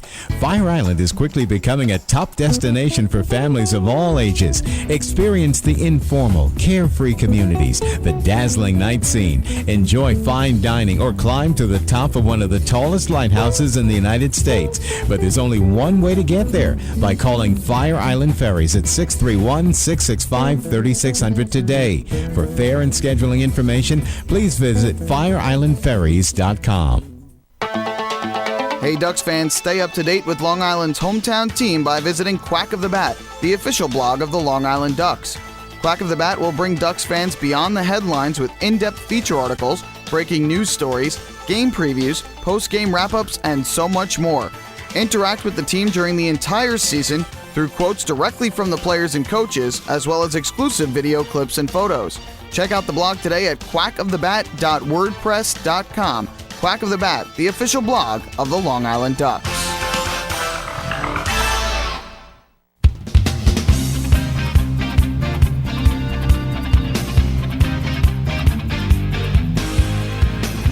Three innings in the books at Bethpage Ballpark tonight. Long Island Ducks and Southern Maryland Blue Crabs are tied at 3 for the home team. 3 runs on 5 hits, no errors. For the visitors, 3 runs, 6 hits, no errors. And no matter where you're watching tonight, around the world at liducks.com or youtube.com/DucksBaseball, we appreciate you tuning in.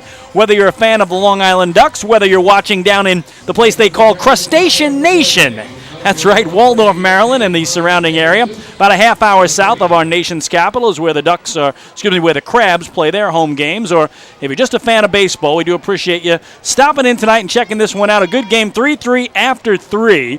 Righty Billy Buckner into the 4th inning against Anton DeJesus, the 9-hitter and center fielder from the left side for the Crabs, and he takes strike 1. So the Ducks score 3 times in the bottom of the 3rd to wipe out the 3-0 Southern Maryland advantage. DeJesus was robbed on a great play at first by John Griffin, who went to his right, backhanded the ball from his knees, flipped to the pitcher Buckner covering back in the 2nd inning. A ball and a strike now to Anton DeJesus, and we'll get to our 4th inning trivia in just a minute.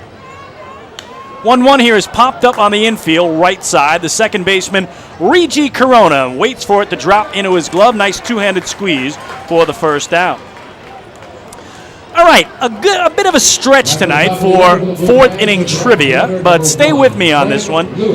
Anytime you see a guy named Billy Buckner pitching or playing baseball, of course you think of Bill Buckner of the Boston Red Sox, the legendary ball through the legs, 1986 Game 6 World Series, Shea Stadium.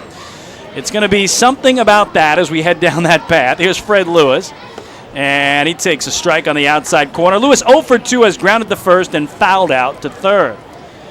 So, of course, everybody remembers Mookie Wilson hit the baseball for the Mets. Bill Buckner had it go through his legs at first, maybe the most famous error in baseball history, or one of them. And, of course, the incredible euphoria of Ray Knight charging home from third base to win Game 6 of the World Series. For the Mets, of course, they would win Game 7 and beat the Red Sox to take the series. Here it's popped up in a shallow left center. The shortstop, Dan Lyons, gives way to his left fielder, Prentice Redmond, who called him off. And it's Redmond who makes the catch for the second out. Well, anyway, you've all seen the replay a million times, and my favorite part of that replay is not Mookie Wilson hitting the ball, not the ball going through Bill Buckner's legs at first, not Ray Knight charging home, but it's Buddy Harrelson, who was coaching third, charging home behind Ray Knight almost as fast as Ray Knight made it to home plate. Buddy is jumping up and down, and again, he almost caught Ray Knight before Ray got home. Here it's popped up by Rennie Osuna to right field in foul territory. The second baseman, Reggie Corona, makes the catch, and the side retired. We're going to have to come back to finish the fourth inning trivia because Billy Buckner, not Bill Buckner, tossed a 1-2-3-4. 3-3 the score here at the Duck Pond. Hey fans, this is Jose Morales, and you're listening to Ducks Baseball on the Ducks official YouTube channel, youtube.com/DuckBaseball. Hey, Ducks fans, the official hotel of the Long Island Ducks is the Upsky Long Island Hotel in Hauppauge. It's centrally located on the north shore of Long Island and offers a home away from home for both business and leisure guests. The Upsky Long Island Hotel features an indoor pool, 24-hour business center, a fitness center, and complimentary Wi-Fi in all guest rooms. Enjoy the contemporary American cuisine at the Fountain Grill restaurant or grab a quick bite to eat at Cafe Pronto. Best of all, it's only minutes from Bethpage Ballpark. The Upsky Long Island Hotel, the official hotel of the Long Island Ducks. Call 231-1100 today. That's 631-231-1100. Family fun every time. Beautiful evening for baseball. Big action every time. He reaches up, it's gone! Great value every time. And the Ducks have won it 7-1. The Ducks schedule is loaded with new promotions this season, and with an average ticket price of just $10 and free parking, there is no better value on Long Island. For game times and tickets, visit liducks.com. Long Island Ducks Baseball. Good times every time.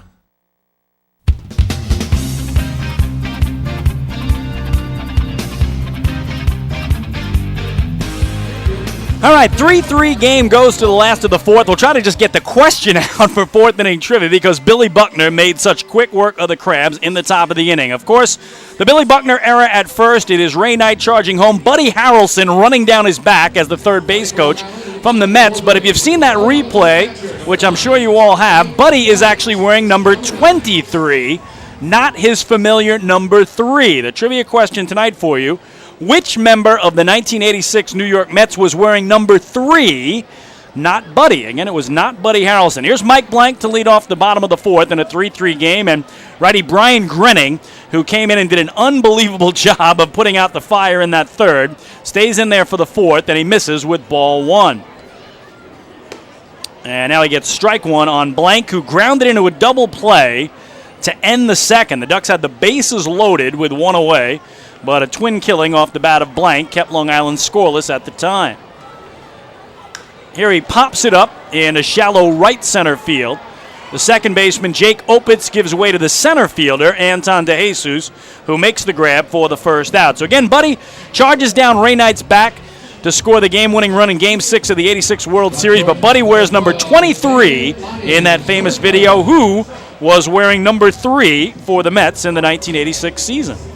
why Buddy was not wearing his familiar number 3 that he still wears, of course, to this day for the Long Island Ducks. And, of course, Buddy, the only person that was in uniform for both World Series championships for the New York Mets. Of course, he was a player for the 69 Mets and the third base coach for the 86 Mets. Another member of that 86 Mets team is in the ballpark tonight, George Foster, who was the 1977 National League MVP. Dan Lyons homered his first time up, takes strike one, his first home run of the year. And last season he had a career high for the Ducks, 4 home runs.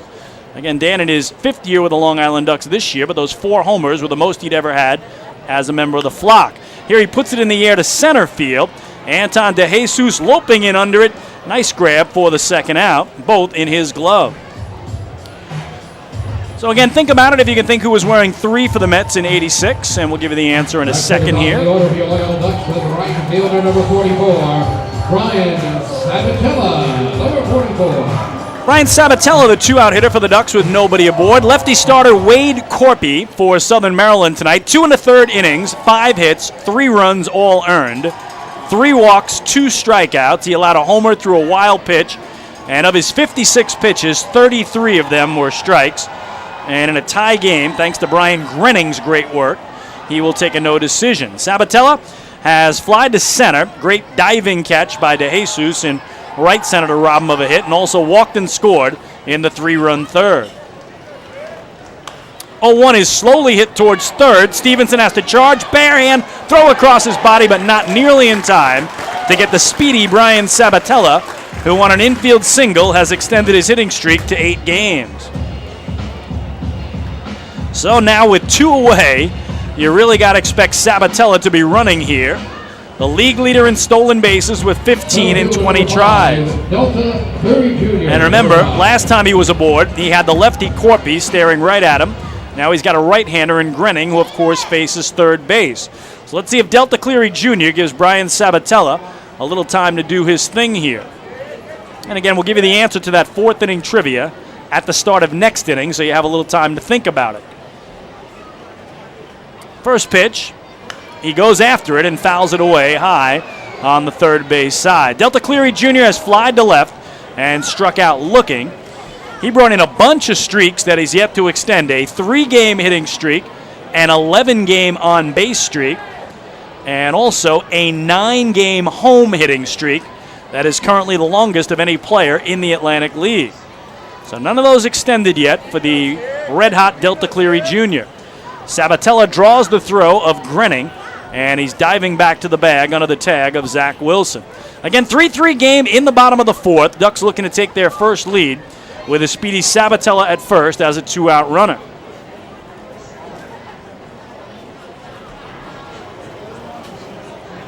Oh, 0-1 is a pitch out. They thought he was going, nothing on. And the count 1-1. And to me, this is always the pitch you should go on. When do you see back-to-back pitch outs? It is such a rarity. To me, if I'm Brian Sabatella, I'm saying I'm going on this pitch. No chance they pitch out twice in a row, or very little chance, right?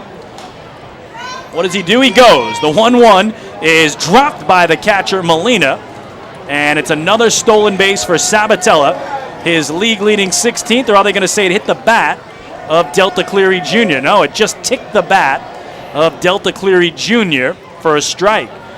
So that is why it wasn't caught by Gustavo Molina, who was up quickly out of that crouch to try to gun down Sabatella. So just the slightest little piece of Cleary's bat, and so Sabatella back to first, and the count 1-2 on Delta. Does not go here, and it's put in the air on the infield. The second baseman, Opitz, will make the grab, and the side retired. For Long Island, no runs, a hit, and 1 man left. We're through 4 at the Duck Pond. It remains the Blue Crabs 3, the Ducks 3. Hey fans, this is Sergio Perez, and you're listening to Ducks Baseball on the Ducks official YouTube channel, youtube.com/DucksBaseball. Beautify your patio, walkway, driveway, or pool surround with Nicolak paving stones and walls. Nicolak's specially formulated paver shield offers extra surface wear protection and color enhancement throughout the thickness of the paver. Paver shield guarantees that your pavers will look great for years to come. Bring home the elegance with Nicolak. Visit the Nicolak Design Center, Sunrise Highway, Lindenhurst, or Nicolak.com. Let Nicolak Pavers, pave your way. Enjoy the ultimate VIP fan experience at Bethpage Ballpark this season by taking in a Ducks game from the brand new Trout Town Fan Can. Presented by Roscoe Beer Company, the Fan Can is available for rental at all Ducks home games. It features 12 Dream Seat theater-style padded seats, beverage holders, an air-conditioned atmosphere, and an incredible view of the game. Packages are now available with food and beverage included.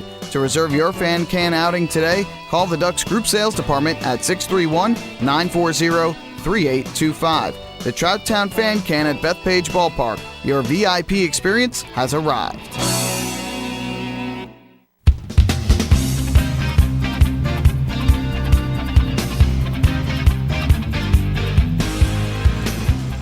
Well, we go to inning number 5 in a 3-3 game. And fans, don't forget to stop by the Waddle Inn Shop on your next visit to the Duck Pond, where exclusive hard-to-find Ducks memorabilia is now on sale. All proceeds benefit the Quacker Jack Foundation, the charitable arm of the Long Island Ducks. We will wrap up that 4th inning trivia in just a minute as we are ready to start inning number 5 in a 3-3 game.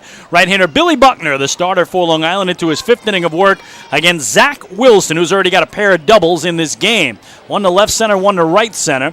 And here he fouls it away high on the first base side. Again, talking about the Bill Buckner error in Game 6 of the '86 World Series. Mookie Wilson hit the ball. Ray Knight scored from third to win it for the Mets, and Buddy Harrelson ran down his back wearing number 23. And the reason Buddy was wearing 23, we asked you who was wearing 3 for the '86 Mets, Buddy's usual number. And the answer, Rafael Santana. That is who was wearing number 3 in the '86 season for the Mets. Here, nice breaking ball strike by Billy Buckner.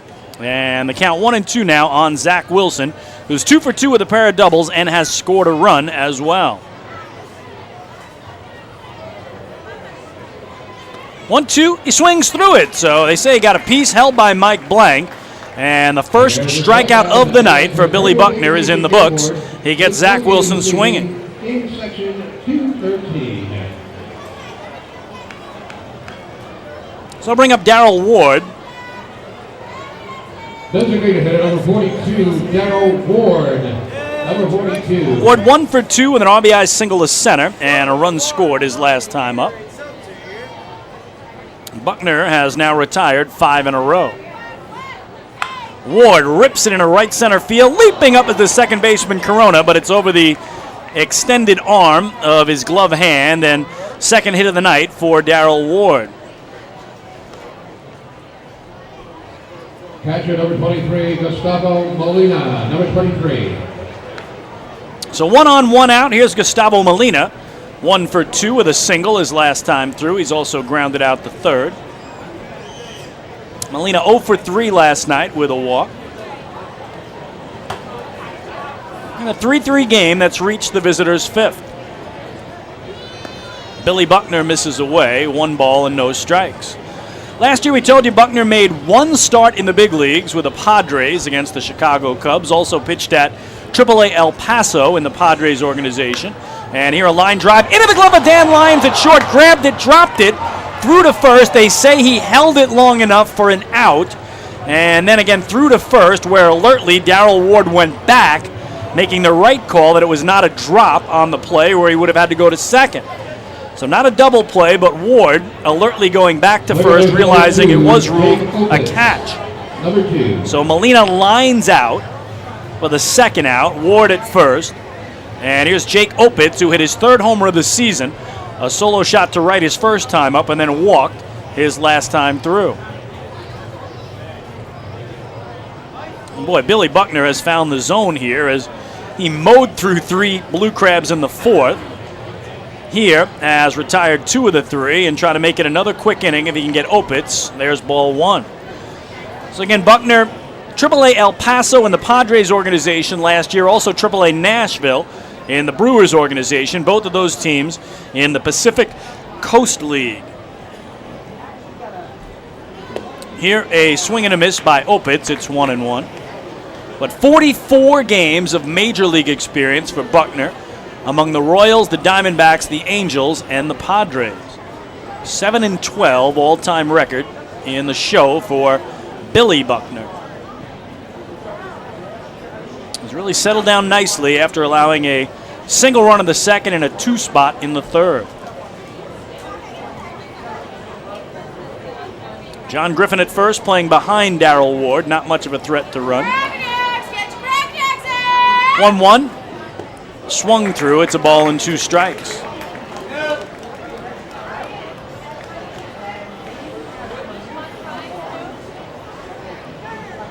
Defense playing Opitz a couple of steps around towards right to pull. And medium depth all the way across. 1-2. Down and away. Kicks away from Mike Blank.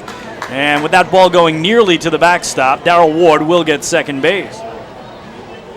So Blank has done a good job tonight, blocking a lot of those Billy Buckner wild pitches. He had 2 of them back in the third inning. And we'll see how they score this one, but another man in scoring position for the Blue Crabs.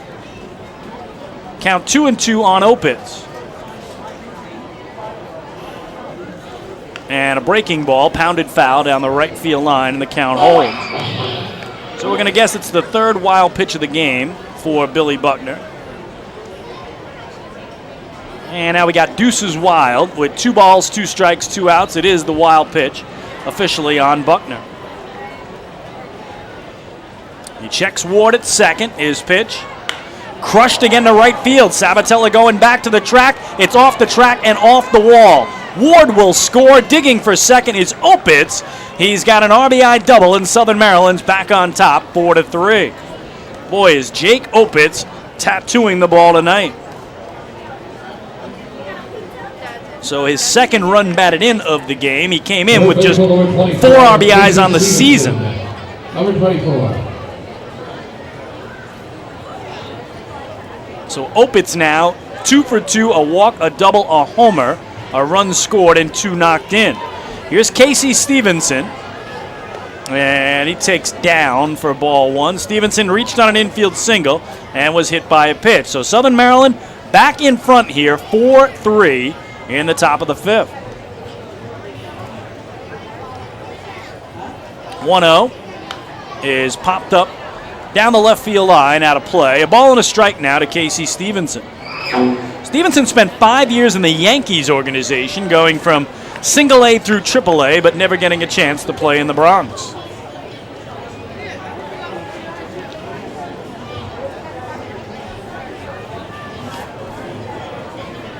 Buckner's 1-1 is in there for a strike, 1-2. Kevin Baez was hoping to get 7 innings out of Billy Buckner tonight.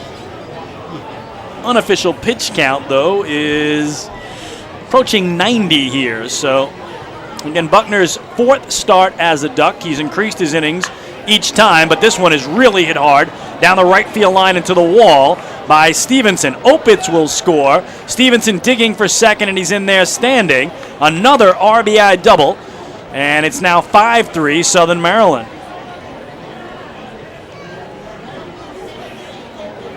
Well, we'll see what Kevin Baez wants to do here. Left fielder number 6, Jamar Walton, number 6. Back-to-back 2-out RBI doubles. And here's Jamar Walton, who's 0 for 2 with a pair of groundouts. 5-3 Crabs. Down and away, misses Buckner with ball 1.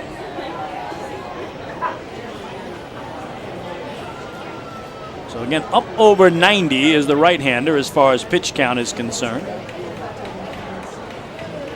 1-0 is outside. 2-0 now to Jamar Walton. And Walton's hit a little tapper out in front of the plate where the catcher Mike Blank threw him out, and then pulled it on the ground to second where Reggie Corona tossed him out. I think this might be the final batter for Billy Buckner, whether he gets him or not. 2-0. Bounced the other way to third. Cody Puckett at the belt. Guns across, and the side retired. But not before Southern Maryland picks up 2 runs on 3 hits. There was 1 man left. We're halfway home, middle of the 5th tonight at Bethpage Ballpark in Central Islip, New York. The Blue Crabs 5 and the Ducks 3. Hey fans, this is outfielder and hitting coach Lou Ford, and you're listening to Ducks Baseball on the Ducks official YouTube channel, youtube.com/DucksBaseball. Thinking about buying or refinancing a home? Start by attending a free MCU home buying seminar. Then speak with one of our loan specialists who will guide you through the loan process. With an affordable mortgage from Municipal Credit Union, Home Sweet Home will be a little sweeter. Call 212-238-3521 or visit nymcu.org to apply for your mortgage today. Municipal Credit Union. Strong, trusted, growing. Municipal Credit Union is an equal housing opportunity lender. Take your group out to the ball game this season and enjoy all the fun of Ducks baseball at discounted prices with the Hebrew National Picnic Area, luxury suites, the Smokin' Owls Party Deck, the Trout Town Fan Can, and so much more. Bringing your group to the game will be an unforgettable experience. The Ducks even offer opportunities to sing the national anthem, serve as the Ridgewood Savings Bank color guard, be the Nicolak Dream Team, put on a pregame performance, or shag fly balls during Ducks batting practice. To book your outing today, call 631-940-3825 and ask for the group sales department. Long Island Ducks Baseball. Good times every time.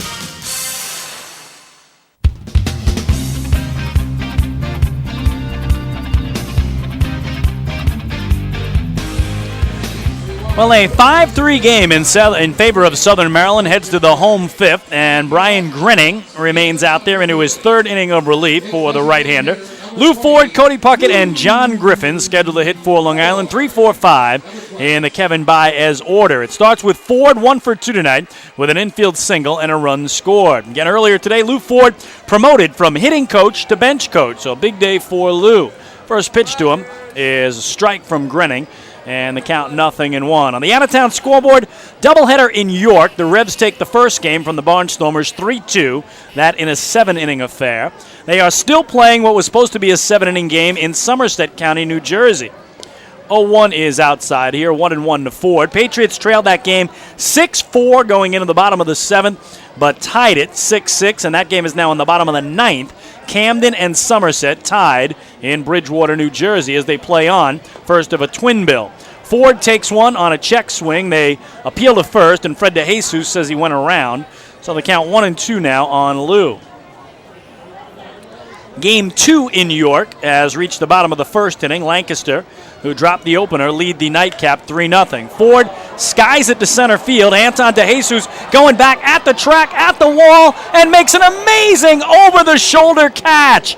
Oh, what a grab by Anton DeJesus, who took about as crazy a route to get to that ball as you could ever imagine, but had it drop right in his glove over his shoulder, basket style, for the first out. That was an amazing circle route to get there, but in the end, it lands in his glove, and there's one away. Unbelievable. Here's Cody Puckett. He's a perfect 2 for 2 tonight with a pair of singles. So Anton DeJesus continues to shine in center field for the Crabs in this series. Puckett takes low and away. It's ball 1.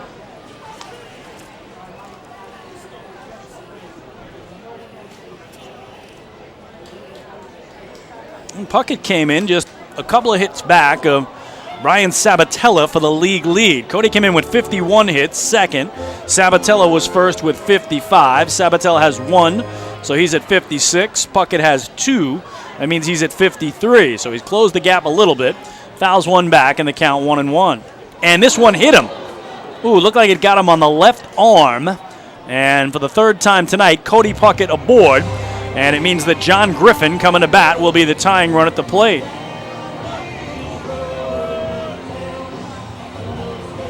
Long on the first base for number 33, John Griffin, number 33.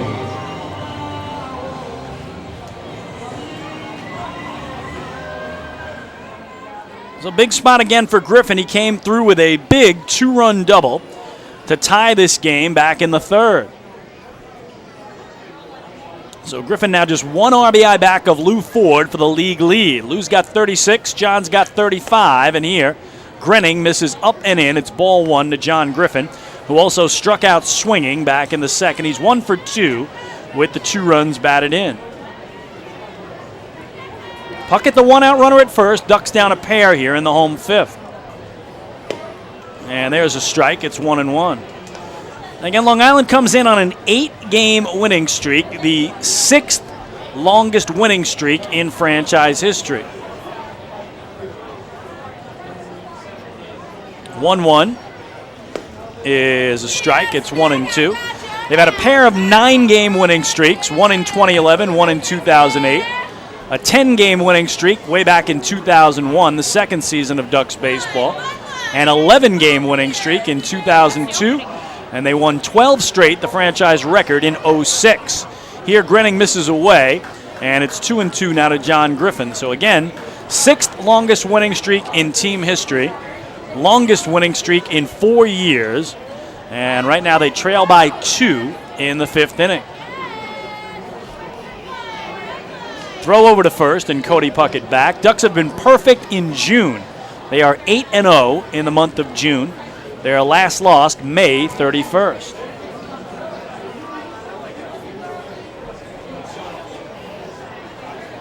Griffin will await the 2-2. And boy, he went for the fences but came up empty. Another strikeout for Grinning, his 3rd, and there are 2 away. Left fielder number 28, Prentice Redmond, number 28.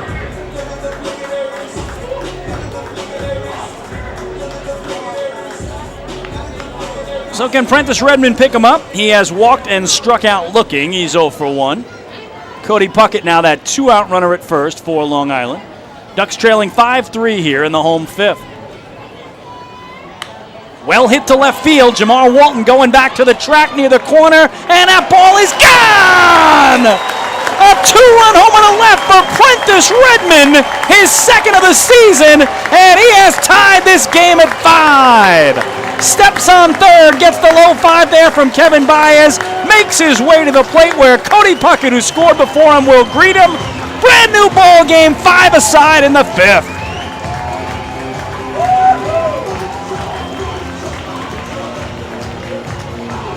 So a couple of long balls tonight for the Long Island Ducks. Danny Lyons, his 1st of the year. Prentice Redmond, his 2nd. And now Regi Corona will be the batter. So the Ducks battle back from 3-0 down to tie it at 3, from 5-3 down to tie it at 5. Regi has walked and struck out swinging, dumps it into right center field. That'll get down for a base hit. Makes a big turn. He's going to go for it. The throw by DeJesus is high. He slides under the tag. So a 2-out double for Regi Corona. And the Ducks, who have not led in this game, have the go-ahead run in scoring position.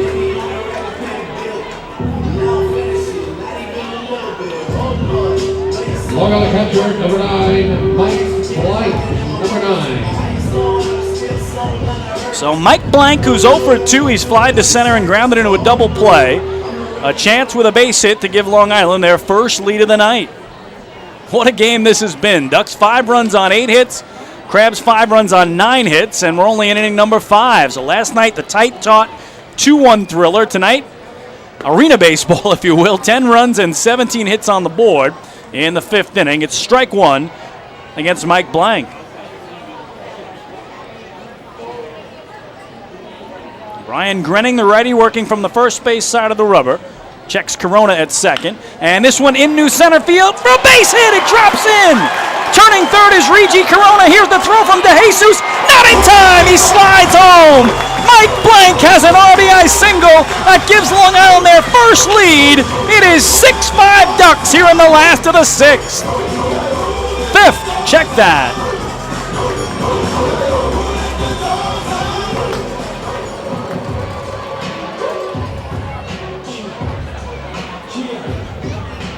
Shortstop, number 12, and Lyons, number 12. So the Ducks finally have the lead on 3 straight 2-out hits. The homer by Redmond, the double by Corona, the single by Blank. And here's Dan Lyons, who hit his first homer of the season, back in the 3rd inning. So can they keep the line moving here with 2 outs? First pitch by Grenning, the Lions, is outside for ball one.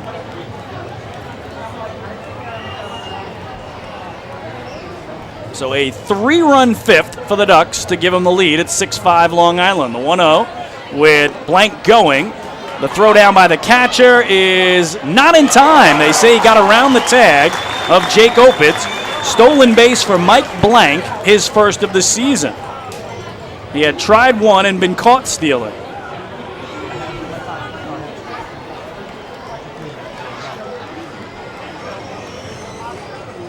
So now a runner in scoring position for Lions, who took that pitch for ball two, the count 2-0.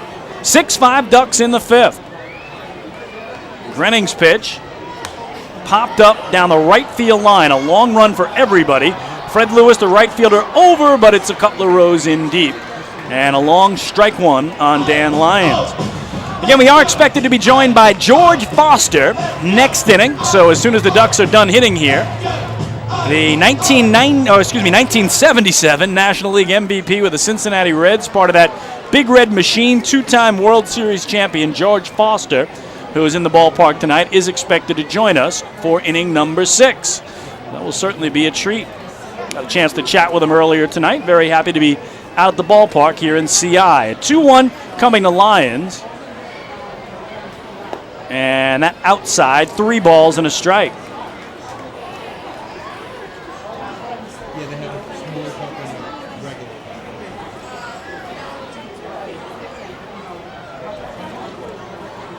3-1.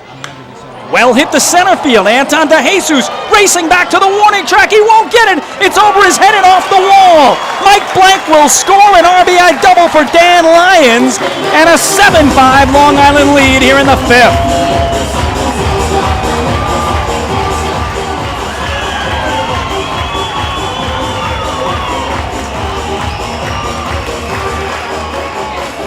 And that looks like that will be it for Brian Grenning, as Stan Clyburn is out to take the baseball from his right-hander.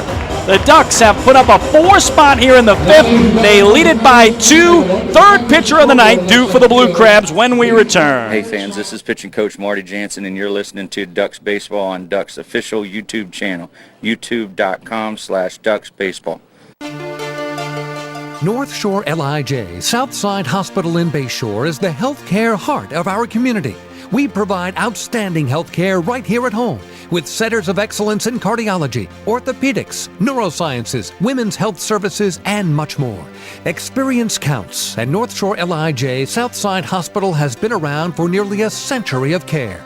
For more information, please call 631-968-3000 or visit us on the web at www.nslij.com. The results are in. Thousands of PSEG Long Island customers participated in our energy efficiency programs, saving nearly $35 million. Being energy efficient helps our environment too. Together, we've eliminated 21,000 cars worth of emissions in 2014. Thank you, Long Island. We're all making a difference. Discover how we're improving every day to bring you better service at www.pseglyny.com/efficiency. Hey fans, this is pitcher Matt Soren, and you're listening to Ducks Baseball on the Ducks official YouTube channel, youtube.com/DucksBaseball. Beautify your patio, walkway, driveway, or pool surround with Nicoloc paving stones and walls. Nicoloc's specially formulated paver shield offers extra surface wear protection and color enhancement throughout the thickness of the paver. Paver shield guarantees that your pavers will look great for years to come. Bring home the elegance with Nicoloc. Visit the Nicoloc Design Center, Sunrise Highway, Lindenhurst, or Nicoloc.com. Let Nicoloc paver, let Nicoloc pavers pave your way. The results are in. PSEG Long Island is delivering 99.9% reliability. We got there by strengthening equipment and clearing trees along power lines across our area. And our new outage management system will continue to ensure improved communications and faster restoration. 99.9% reliable. It's one more way we're serving you better. Discover how we're improving every day to bring you better service at www.pseglyny.com/reliability.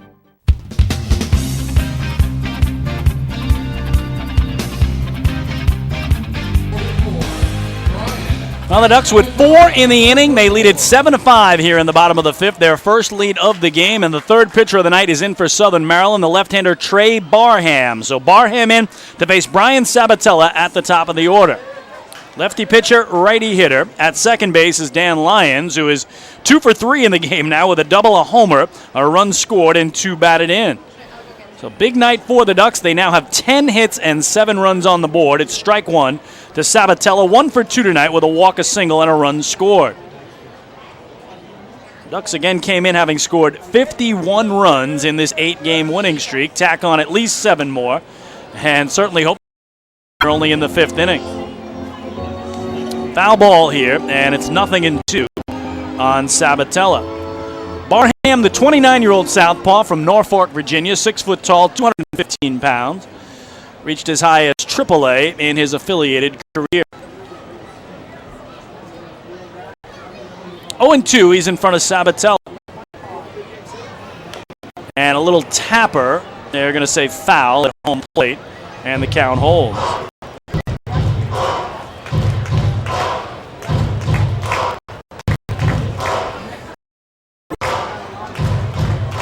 Joining us late, Ducks trail from 3-0 down to tie it at 3, from 5-3 down to tie it, and now take the lead for the first time in the game.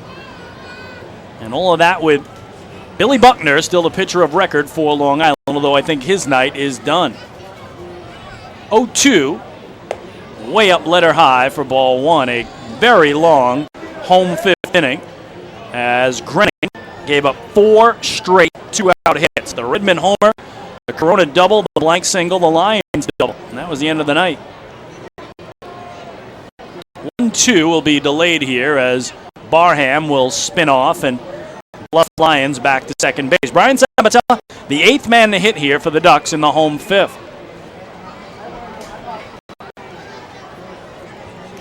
Check of second, the 1-2 is looped back towards center field. That's going to drop in for a base hit. Lyons turns third. He will score. It's an RBI single for Brian Sabatella and an 8-5 Long Island lead.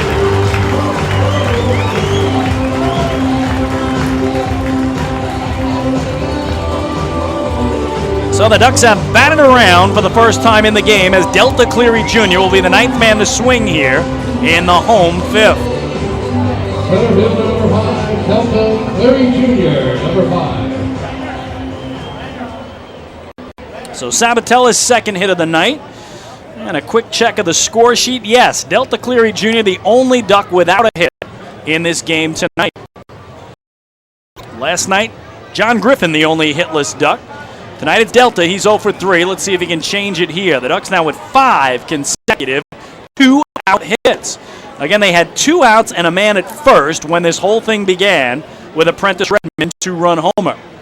Delta Cleary tonight has flied out to left, popped out to second, and looked at strike 3.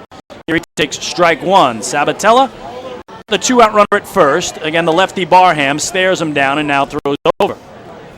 So the Ducks in the inning, 5 on the board. They go from 2 down to 3 up, but are trying to keep this inning alive if Delta Cleary Jr. can join the hit parade.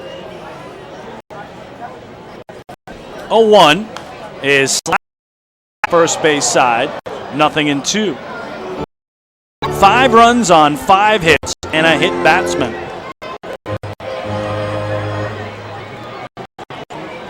Again, last night it was John Griffin, the only hitless Duck, Dan Lyons, the only multi-hit game in a 2-1 victory. Very different contest tonight.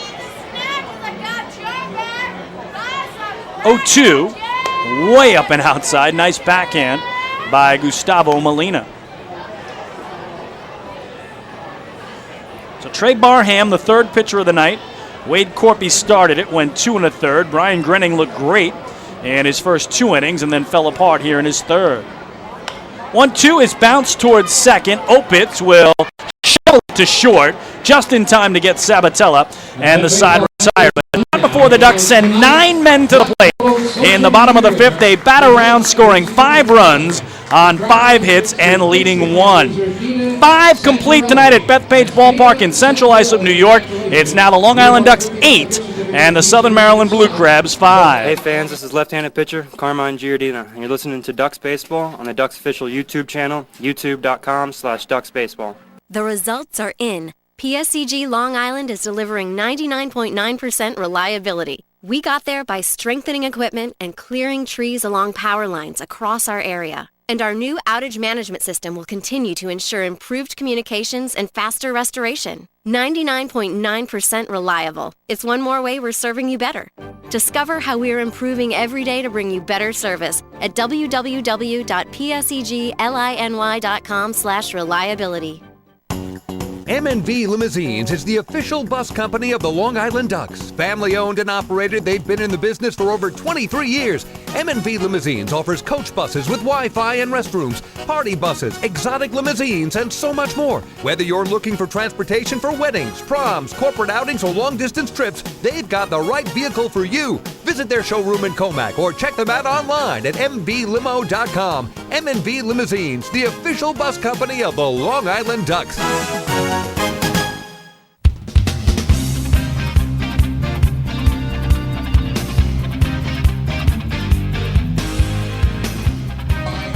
Chris King back at Bethpage Ballpark. We've played 5 innings tonight, and the Long Island Ducks now with an 8-5 lead over the Southern Maryland Blue Crabs, and I am very pleased to be joined in the booth tonight by the gentleman who was the MVP of the National League back in 1977, George Foster. 18 years in the big leagues, almost 2,000 games, most of those with the Cincinnati Reds. George, thanks for coming by tonight. Thank you. Great weather for baseball. It is a beautiful night, isn't it? Yes. Well, tell the folks what you're here for and the reason you have paid us this visit. Well, I come in for the Principal Financial program. They do promotions around the league, and I think it's one of the 16 that they do during the course of the year. So I guess I was selected to come here, which is great being in New York, former Met. But also I've been to this ballpark before, and I know Bud Harrelson, who's the owner, so he's put together a great program. Well, tell the folks a little bit about what Principal Financial Group is doing with this Dreams Tour. Well, it's more so trying to get involved more with the community and helping people manage their monies, and then giving out scholarships to kids in the area. So they're there to help kids if it's baseball or whatever they want to get involved with, to be there to assist them. Well, we are in the top of the 6th inning. The Ducks lead the Blue Crabs 8-5, and Frank DiGiulio Jr. has come on in relief for Long Island, replacing Billy Buckner. And the first man he faces here is Anton DeJesus. He will bounce to second. Regi Corona throws him out, and there's one away. Well, George, I talked about that MVP season of yours back in 1977. Let me just give the numbers for the folks who don't remember it. You hit .320, 52 home runs, and 149 runs batted in to lead the NL in homers and RBIs. What do you remember about that amazing season? I was an underachiever. I only got 149 RBIs. I wanted 150, Then I would have been in a special class, a guy that hit 300, hit 50 more home runs, and drove in 150 RBIs. But, I'll take it.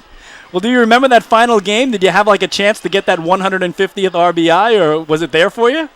I didn't have a chance I think there was of course you would have a chance what really happened, in the last game I had 148 RBIs. Right. And I needed an RBI because the record for the Reds was 148 with Johnny Bench, so I wanted to break that record. So my last hit of that season was a base hit up the middle of the drive into 149th RBI.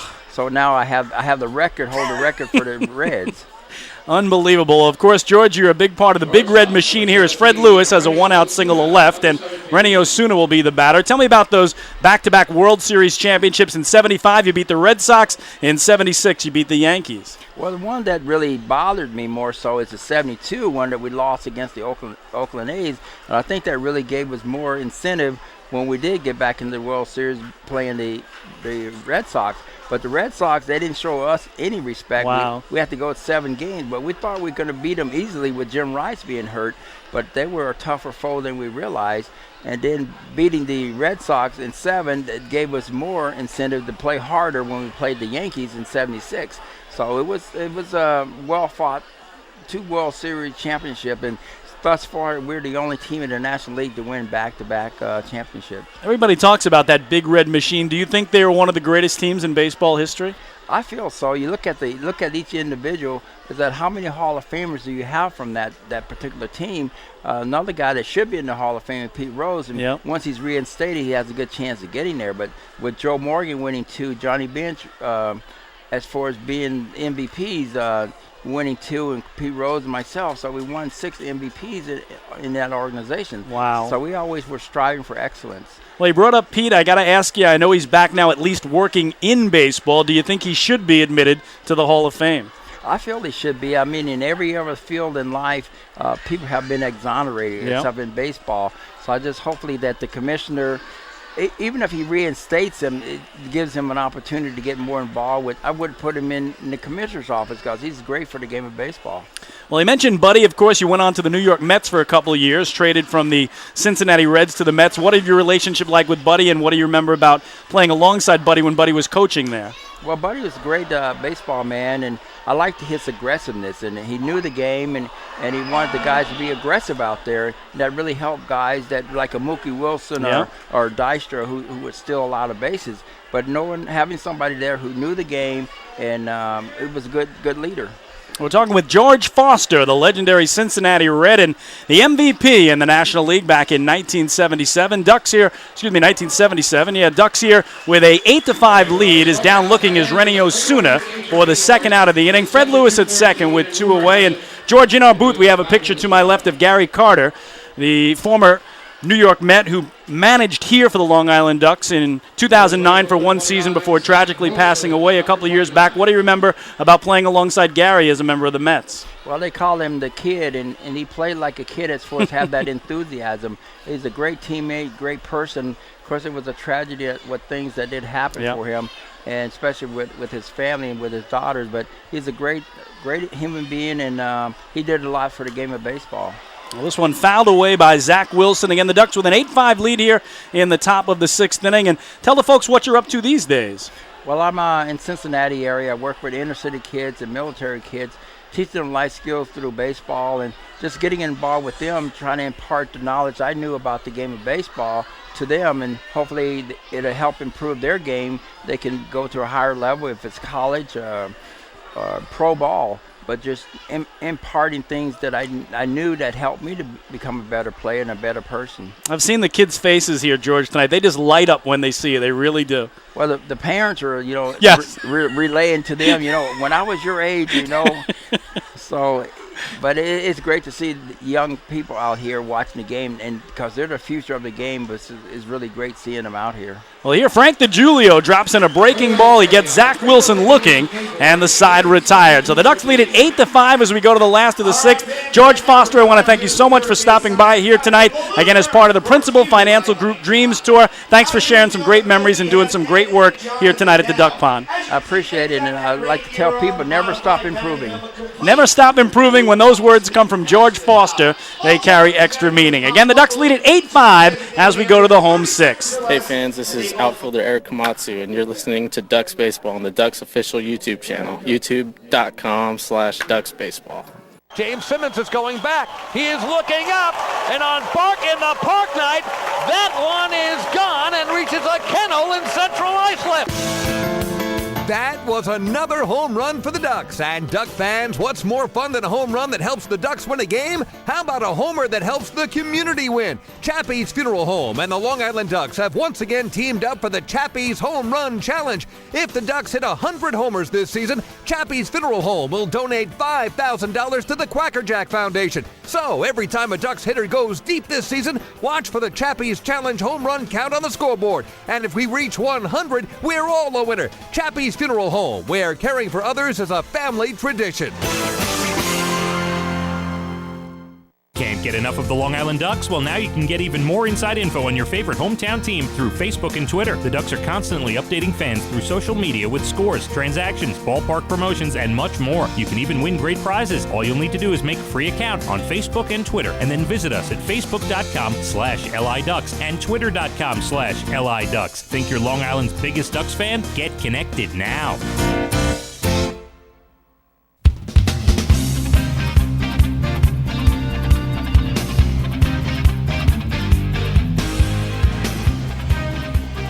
Well, we head to the bottom of the 6th inning. We thank our special guest, George Foster. Again, 18 years in the big leagues, a 5-time All-Star, a 2-time World Series champion, and the 1977 National League MVP, for coming by and spending some time with us here tonight.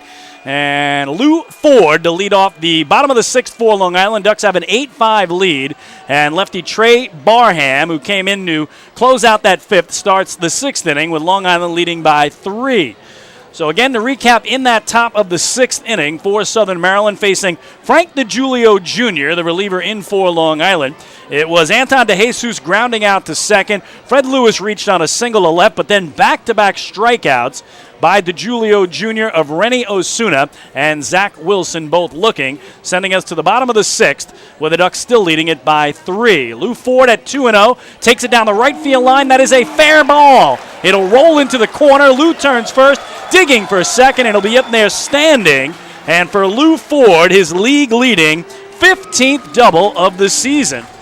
So the crowd chanting Lou for Lou Ford, as the Ducks, who again have an 8-game winning streak coming in which they have scored 51 runs, have now put up 8 on the board already and looking for more here in the 6th. Again, Ducks started the night leading the league in batting average, in hits, in runs, in walks, and on-base percentage and slugging percentage, and they continue to knock the ball all over the park tonight. And that, to me, is, again, a sign of a good team. They can beat you in those tight, close, low-scoring games, 2-1 last night, or you want to play arena baseball, if you will, with the ball flying all over the park. They'll beat you that way, too, as they've done that tonight. Now 8 runs on a dozen hits.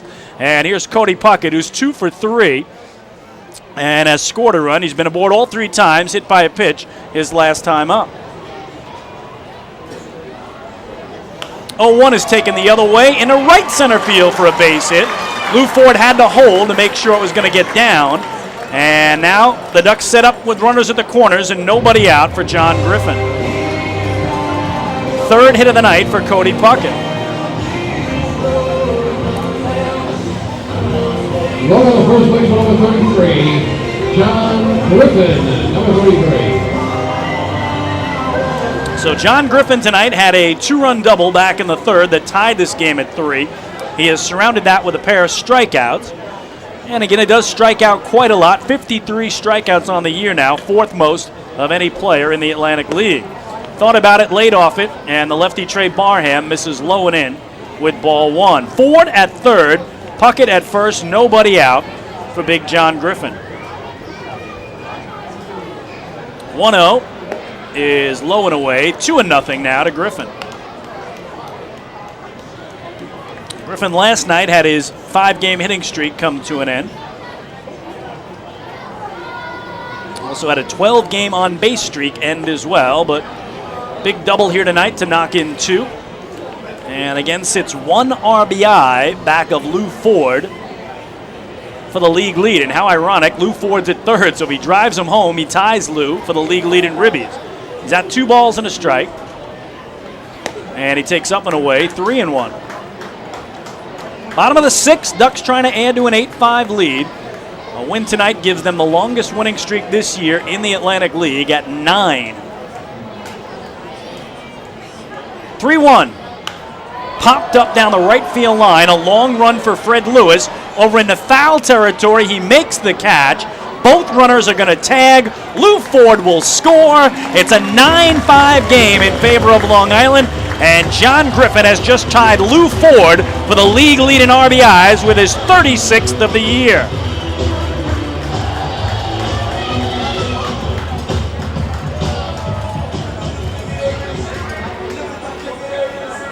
Left fielder number 28, Prentice Redmond, number 28. So the sac fly for Griffin, third run batted in of the game. Ford scores from third. Puckett tagged and went to second. 9-5 Ducks. They've scored 6 runs in the last 2 innings. And here's Prentice Redmond, who hit a 2-run homer to left his last time up for his only hit tonight. He's also walked and struck out. And for Prentice Redmond, his only other home run came here on May 3rd. So a little over a month between homers for Prentice Redmond, who had the clutch hit last night, the game-winning single in the bottom of the 6th to break the 1-1 tie. Barham misses up and away, and the count 1 ball and 1 strike. And if you're Kevin Baez, you know how good the bullpen has been of late for the Ducks, and now they have a 4-run lead, and we're only in the 6th inning. 1-1 is an inside strike, and Redmond does not like the call of home plate umpire J.B. Torres and showed some visual displeasure in that regard. Got to climb back in now at 1-2. Cody Puckett is at second with 1 away. Ducks' largest lead of the night, 4 runs. Tried that same spot, and boy, didn't miss by much, but it was called a ball, and it's 2-2.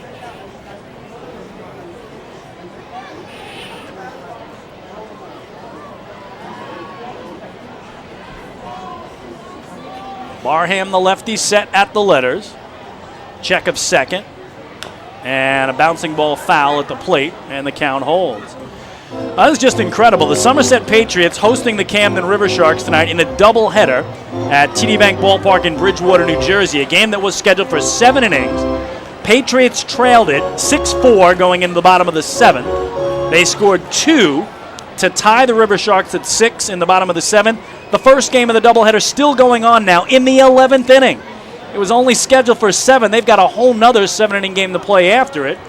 But again, the Ducks are pulling big time for the River Sharks because a River Sharks win would pull Long Island into within 2 games of the first place Patriots. Somerset started the night atop the Liberty Division. Ducks 2.5 games back. Could be a big night for Long Island if things turn right. And here a called third strike. Redmond knew that was a strike. And it's the first strikeout tonight for Barham, 2 away.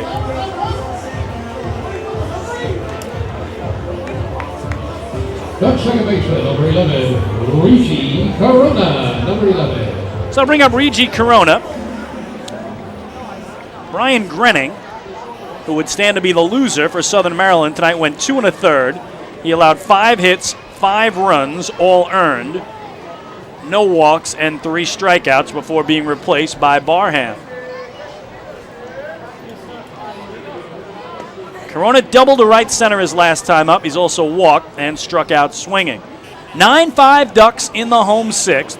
They have Cody Puckett at second now as a 2-out runner.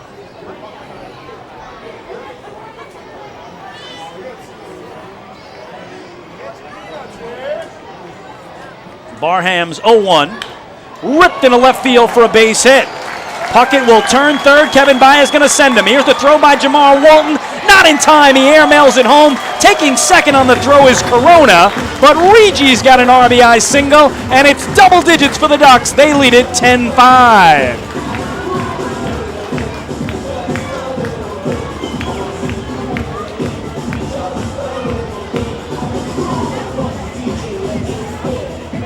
Loyal to country, number 9, Mike Blank, number 9. So Cody Puckett scores from second. Regi Corona gets credit for the single to left and the run batted in. His 15th ribby of the year. Goes to second on the overthrow by Jamar Walton in left field. And here's Mike Blank for the Ducks. And missing low is Barham with ball 1. Blank tonight 1 for 3. An RBI single, a run scored, and a stolen base. His first of the year last inning. And Ducks batted around in the 5th. And here they've tacked on 2 more in the 6th. 7 runs in the last 2 innings for Long Island. And here a check swing roller to first. Wilson will take it to the bag himself. And the side retired. But not before the Ducks put up 2 more runs on 3 hits. And they leave 1. 6 in the books tonight in CI. Ducks are doubling up the Crabs. 10-5 in favor of Long Island. Hey fans, this is Blake Davis, and you're listening to Ducks Baseball on the Ducks official YouTube channel, youtube.com/DucksBaseball. Spring into a new Honda at Huntington Honda and pay $59 a month for a new 2015 Honda Civic LX sedan. $59. So spring into Huntington Honda on Jericho Turnpike just east of Route 110 or HuntingtonHondaCars.com.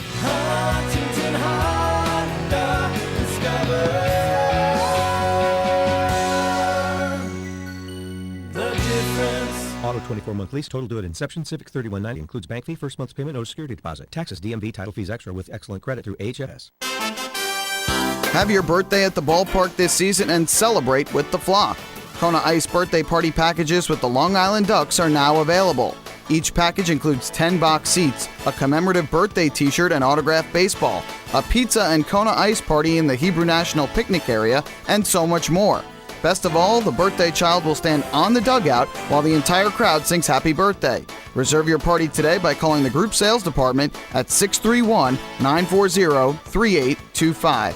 Kona Ice birthday parties with the Long Island Ducks, a once-in-a-lifetime experience. Hey fans, this is right-handed pitcher Frank DiGiulio, and you're listening to Ducks Baseball on the Ducks official YouTube channel, youtube.com/DucksBaseball. Few places on earth offer the charm and excitement of Fire Island. At Fire Island Ferries, located conveniently at 99 Maple Avenue in Bay Shore, they offer convenient travel to Fire Island 7 days a week. Fire Island is quickly becoming a top destination for families of all ages. Experience the informal, carefree communities, the dazzling night scene, enjoy fine dining, or climb to the top of one of the tallest lighthouses in the United States. But there's only one way to get there, by calling Fire Island Ferries at 631-665-3600 today. For fare and scheduling information, please visit fireislandferries.com.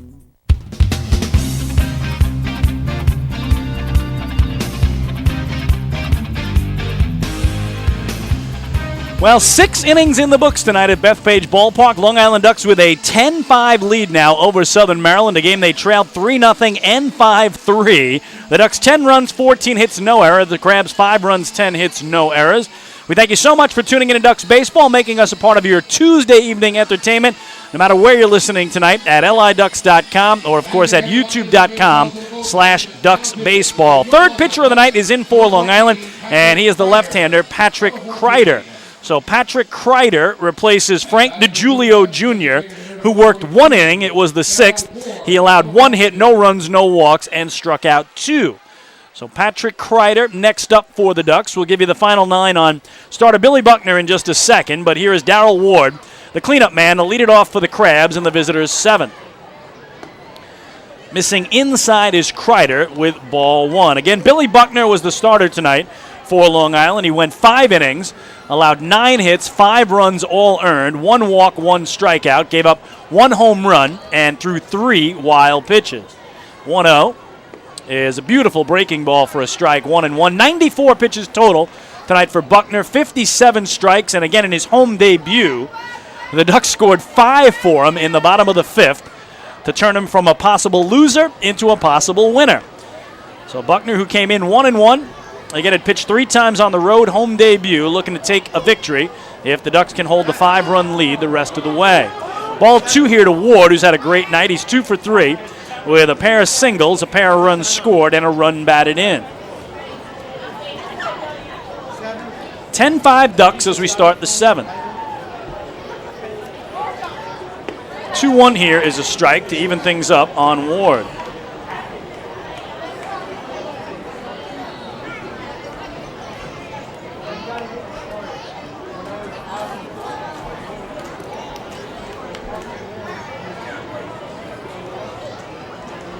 Kreider waits for Ward to set at 2-2. And a check swing foul ball over his dugout on the third base side. And the count holds.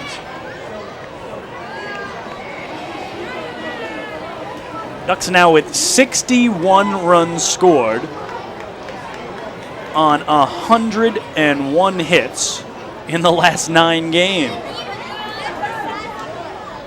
Just incredible. The 2-2 is pop foul this time, first base side, and Darrell Ward battling here with his team down 5.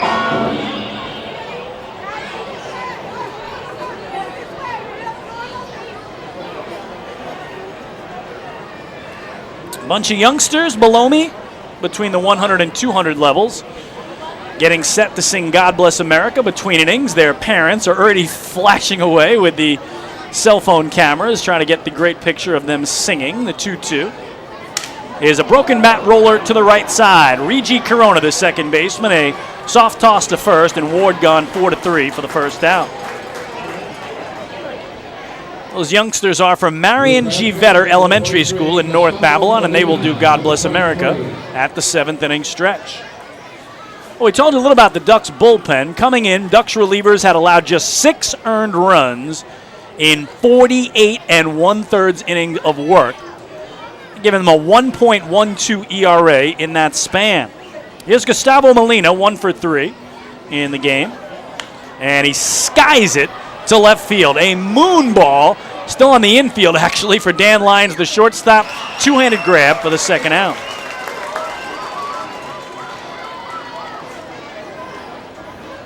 So Patrick Kreider has given up just 1 run in his last 15 appearances, and that covers 13 1/3 innings for the left-hander, who now has gone 2 up, 2 down. Kreider needs to get Jake Opitz here, who's had the hottest bat tonight for the Crabs. A double, a homer, a walk. He's been aboard all 3 times.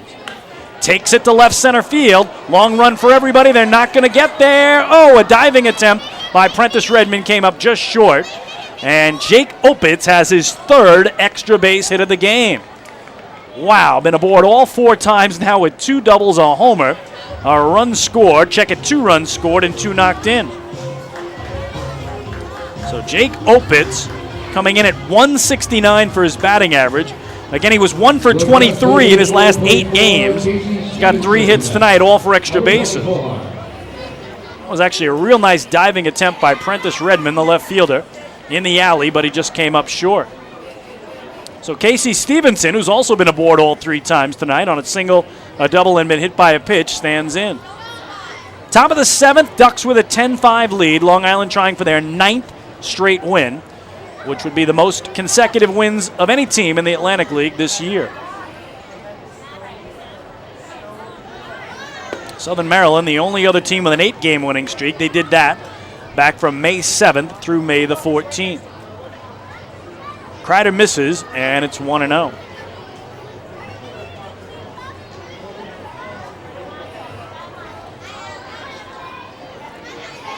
And here wide again, 2-0.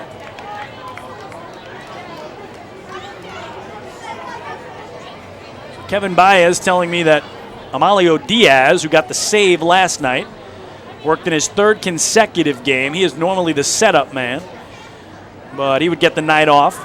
Ryan Kushmal, who got the night off last night, would be available tonight.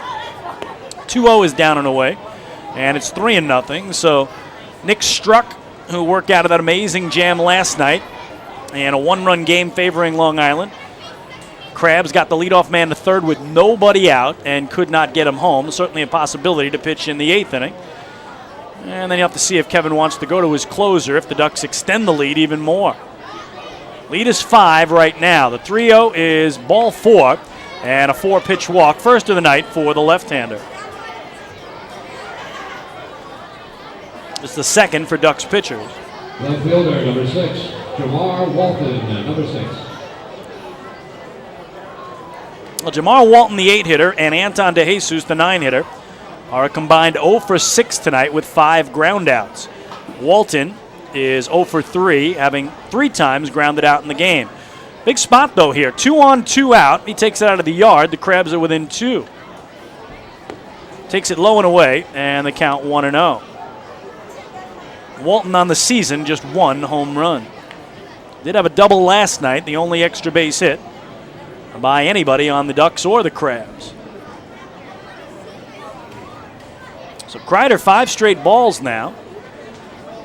The 1-0 is taken all the way for a strike, and it's even up. Again, this is the 7th meeting of the year between these 2 teams. Ducks lead the season series 4 wins to Southern Maryland's 2. Teams split a 4-game set down in Waldorf in the opening week of the season. And the Ducks won the first 2 games of this series. Series concludes tomorrow night at 6:35, and then the Ducks are in Bridgeport Thursday, Friday, Saturday, Sunday, off Monday, and back home Tuesday to welcome in the Sugarland Skeeters. 2-1 the count here to Jamal Walton. He's got Opitz at second, Stevenson at first, has 2 out runners. 2-1. Low and away. It's 3-1. So, boy, if Walton gets aboard, suddenly you're talking about the tying run in the on-deck circle.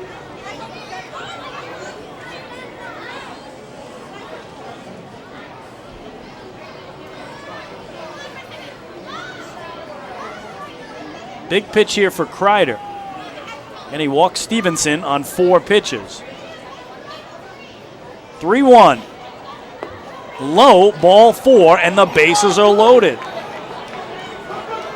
So Opitz to third, Stevenson to second, Walton to first, and Marty Jansen, the pitching coach, will come out here for the second timeout of the game for Long Island, as Jansen and Blank, pitching coach and catcher, made a mound visit in the top of the third to settle down Billy Buckner, and it worked wonders. Take a look, it's located on the left field side of the upper concourse. So they're going to talk about this. Anton DeJesus will bat with the bases loaded, a 195 hitter with just 1 home run on the year. And food drink is also included in the package. So make sure to visit the Long Island Ducks ticket kiosk. To get more information how you can book your next outing. That crazy game in Bridgewater, New Jersey has now gone bottom of the 11th. The River Sharks and the Patriots still tied at 6. Again, scheduled for 7 innings. They've got a whole nother game to play, another 7-inning affair after that one ends. Usually about a half-hour break in between. And I believe we're going to have a pinch hitter here. Boys and girls batting for Anton DeJesus, number 36, Jovan Rosa, number 36. So Jovan Rosa, again recently acquired from the Bridgeport Bluefish, steps in as the pinch hitter. He has had a great debut for Southern Maryland. First 2 games of the series, he's a combined 4 for 8. So he stands in with the bases loaded and 2 away. Jovan Rosa, the pinch hitter for Anton DeJesus. And they get a right-handed stick in as opposed to the lefty DeJesus against the lefty Kreider, who misses with no place to put him. And Rosa hit just .212 with the Bluefish. New life as a Blue Crab. 1-0 is grounded foul to third, where Jeremy Owens will rub it up and then flip it. Where's it going to go? In the seats. A bunch of youngsters fighting for that one. Good-sized crowd on hand tonight, over 5,200 to take in this big game and trying to watch Long Island add another to what is an 8-game winning streak coming in. But the biggest moment of the game has arrived. Patrick Kreider, who got 2 quick outs, gives up a double and back-to-back walks, and the bases are loaded. The 1-1 to Rosa. Swing and a miss. It's 1-2. Rosa here last night drove in the only run of the game for Southern Maryland in a 2-1 loss.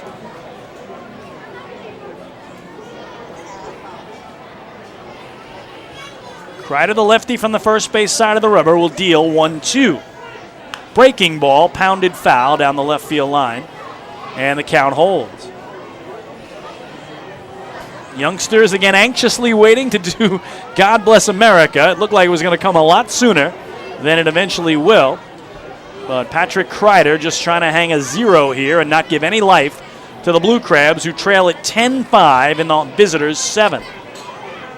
1-2. Popped high in the air, out of play down the right field line.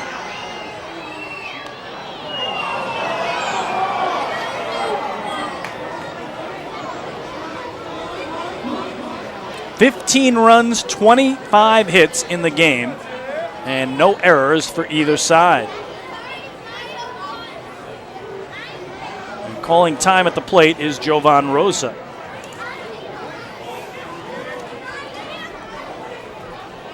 So Stan Clyburn going for the big bat here. Certainly will miss the glove of DeJesus in center field. He's been a star. 1-2. Curveball and he got him. So Patrick Kreider strikes out pinch hitter Jovan Rosa, and the Blue Crabs hang a 0 in the inning. For Southern Maryland, no runs, a hit, 2 walks. They leave the bases loaded. Middle of the 7th inning, Long Island 10, Southern Maryland 5. And again, we will bring you the Marion G. Vedder Elementary School from North Babylon with God Bless America. Enjoy. Bless America.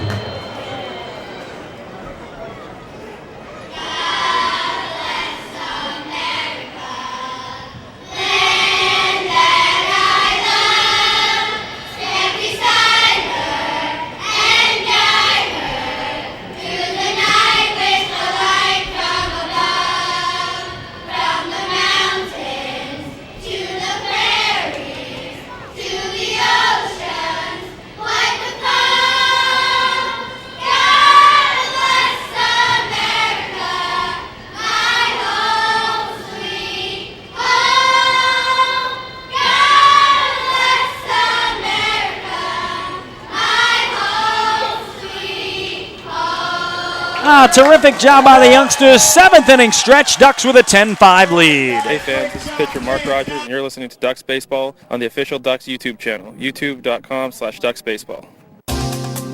Hey, Ducks fans, the official hotel of the Long Island Ducks is the Upsky Long Island Hotel in Hauppauge. It's centrally located on the north shore of Long Island and offers a home away from home for both business and leisure guests. The Upsky Long Island Hotel features an indoor pool, 24-hour business center, a fitness center, and complimentary Wi-Fi in all guest rooms. Enjoy the contemporary American cuisine at the Fountain Grill restaurant or grab a quick bite to eat at Cafe Pronto. Best of all, it's only minutes from Bethpage Ballpark. The Upsky Long Island Hotel, the official hotel of the Long Island Ducks. Call 231-1100 today. That's 631-231-1100. Family fun every time. Beautiful evening for baseball. Big action every time. He reaches up. It's gone! Great value every time. And the Ducks have won it 7-1. The Ducks schedule is loaded with new promotions this season, and with an average ticket price of just $10 and free parking, there is no better value on Long Island. For game times and tickets, visit liducks.com. Long Island Ducks Baseball. Good times every time.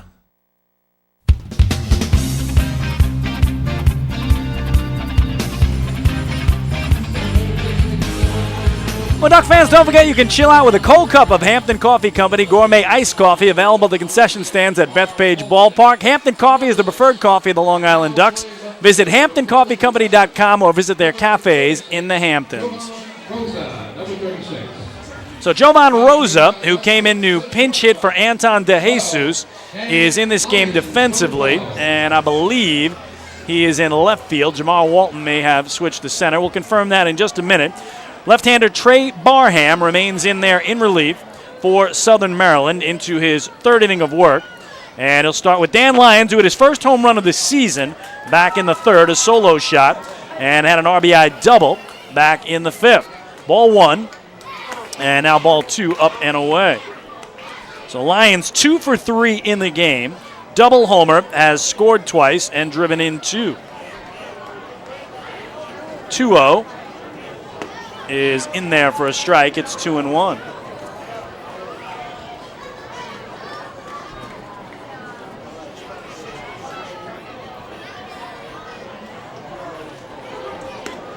Barham misses wide, and 3 balls and a strike now to Lyons.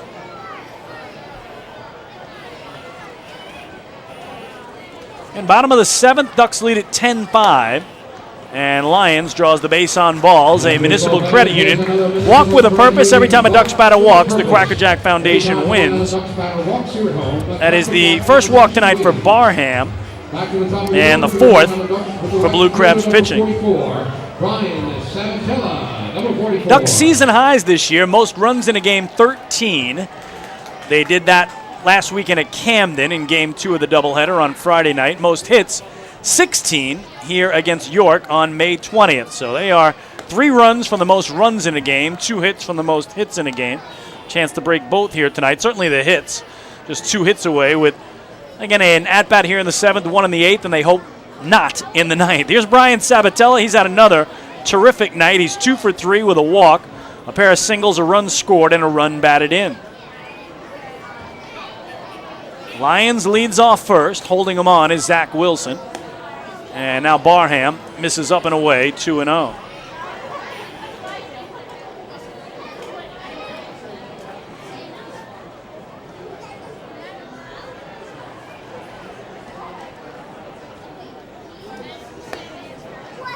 And there's ball 3. It's 3-0. Yeah, Jamar Walton, the left fielder, has moved to center field. And Jovan Rosa, who came into the game, is in left. Taking all the way is Sabatella here, and he sees strike 1.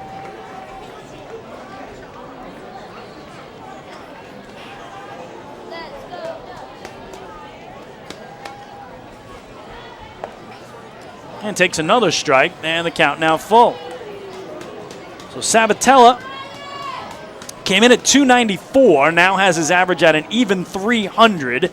Let's see if this will change it at all on a payoff pitch. Snap throw over to first, but Dan Lyons back standing. 10-5 Ducks in the home 7th. Long Island trying for their 9th straight win. Bounced to second. Opitz will try to tag Lyons, throws to first instead, got him, and they're going to say Lyons is out 2 for leaving the base path. So that's going to be a 4-4-3 double play, as Lyons was trying to avoid the tag and danced a little too far outside. And a smart play there by Jake Opitz, who said, you know what, the heck with you, I'm going to throw to first. Got the call from the umpire and turned it into a double play. Center fielder, number 5, Delta Cleary Jr., number 5. So just like that, 2 out, nobody on. And the only hitless Duck tonight, Delta Cleary Jr., is at the plate. Again, Long Island with 14 hits in the game, but Cleary Jr. 0 for 4 as Barham starts him out with ball 1. Delta has flied to left, struck out looking, popped to second, and bounced into a force play.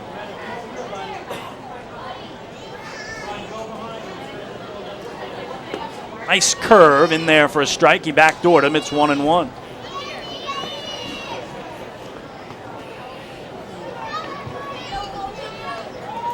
Delta waggles the bat and then ducks out of the way, 1 in at the shoe tops. 2 balls and a strike now to Cleary Jr. Again, we told you earlier he's got a lot of streaks coming in. This might be his last attempt to extend a 3-game hitting streak, 11-game on-base streak, and at home, a 9-game hitting streak, and he may have just made it 10, as will that fall? It will into center field. So Delta Cleary Jr. becomes the 9th Duck to join the hit parade. Everybody's got at least 1 hit. And again, now a 10-game home hitting streak. The longest current home hitting streak in the Atlantic League belongs to Delta Cleary Jr. He keeps it alive with a 2-out single. Long Island designated hitter, number 20, Lou Ford. Number 20. Now Lou Ford has watched John Griffin tie him tonight for the league lead in RBIs. Griffin's got 3, but Ford's had a nice night himself. He is 2 for 4, a single, a double, and 2 runs scored. Takes up and away for ball 1. Again for Ford, it was his league leading 15th double, league leading 21st extra base hit his last time through. Also adds to his league-leading total bases as he started the night with 81, so he's now up to 84 in that department. Delta Cleary Jr., the 2-out runner at first, for Lou Ford here at 2-0 against the lefty Trey Barham. Lou taking all the way, sees strike 1 on the outer half. Bottom of the 7th, Ducks have a 10-5 lead. Southern Maryland has dropped 2 straight, 4 of 5, and 7 of their last 10. Seen their lead in the Freedom Division shrink mightily as Lou grounds 1 foul here over the railing into the Crabs dugout.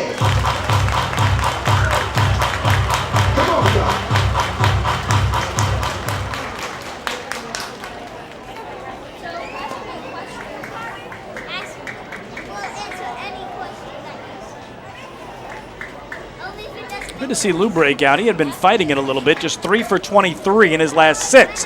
Here he's looking for his third hit of the night. This is going to be a foul ball, and a nice over-the-shoulder grab by Zach Wilson at first will retire the side. For the Ducks, no runs, a hit, a walk, and one man left. We go to the 8th on the island. It is the Flock 10 and the Crabs 5. Hey fans, this is first baseman John Griffin, and you're listening to Ducks Baseball on Ducks official YouTube channel, youtube.com/DucksBaseball. Few places on earth offer the charm and excitement of Fire Island. At Fire Island Ferries, located conveniently at 99 Maple Avenue in Bay Shore, they offer convenient travel to Fire Island 7 days a week. Fire Island is quickly becoming a top destination for families of all ages. Experience the informal, carefree communities, the dazzling night scene, enjoy fine dining, or climb to the top of one of the tallest lighthouses in the United States. But there's only one way to get there, by calling Fire Island Ferries at 631-665-3600 today. For fare and scheduling information, please visit fireislandferries.com. Hey Ducks fans, stay up to date with Long Island's hometown team by visiting Quack of the Bat, the official blog of the Long Island Ducks. Quack of the Bat will bring Ducks fans beyond the headlines with in-depth feature articles, breaking news stories, game previews, post-game wrap-ups, and so much more. Interact with the team during the entire season through quotes directly from the players and coaches, as well as exclusive video clips and photos. Check out the blog today at quackofthebat.wordpress.com. Quack of the Bat, the official blog of the Long Island Ducks. Hey fans, this is right-handed pitcher Frank DiGiulio, and you're listening to Ducks Baseball on the Ducks official YouTube channel, youtube.com/DucksBaseball. Few places on earth offer the charm and excitement of Fire Island. At Fire Island Ferries, located conveniently at 99 Maple Avenue in Bay Shore, they offer convenient travel to Fire Island 7 days a week. Fire Island is quickly becoming a top destination for families of all ages. Experience the informal, carefree communities, the dazzling night scene, enjoy fine dining, or climb to the top of one of the tallest lighthouses in the United States. But there's only one way to get there, by calling Fire Island Ferries at 631-665-3600 today. For fare and scheduling information, please visit fireislandferries.com.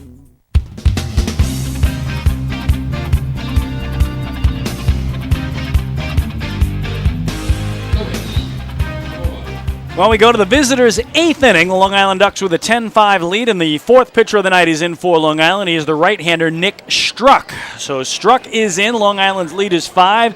And the top of the order in, Fred Lewis for Southern Maryland. And Struck misses away with ball 1. Lefty Patrick Kreider pitched 1 inning the 7th. 1 hit, no runs, 2 walks, and 1 strikeout. He left the bases loaded, wiggled out of a big-time jam. The 1-0 is a fastball letter high that misses. 2-0 now to Fred Lewis. 1 for 4 in the game with a single to left his last time up.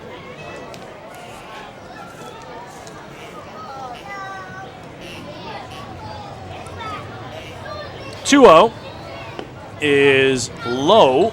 3-0. Again, Struck work last night. 1 inning, 1 hit, no runs, a walk, and no strikeouts.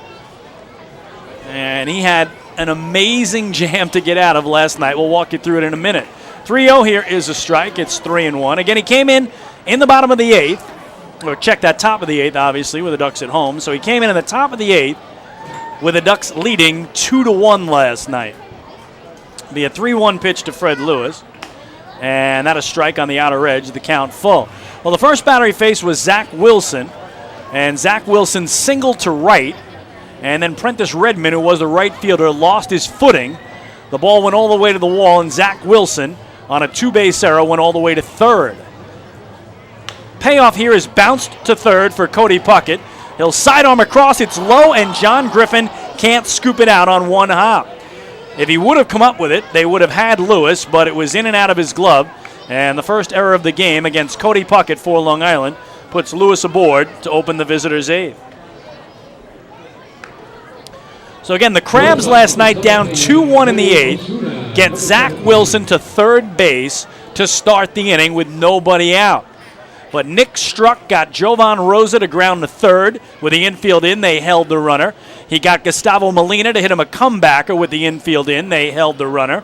Here's Renny Osuna. It's a comebacker through the legs of Struck and into center field. So a base hit up the middle for Renny Osuna. And once again, the Crabs threatening just like last inning. First and second, nobody out. So again, last night after the Rosa ground out, the comebacker to Molina, he walked Jake Opitz. So the Crabs had the tying run at third, the go-ahead run at first, but he got Jamar Walton to fly out to center. And Southern Maryland, who had a man at third with nobody out in the top of the eighth, could not get him home.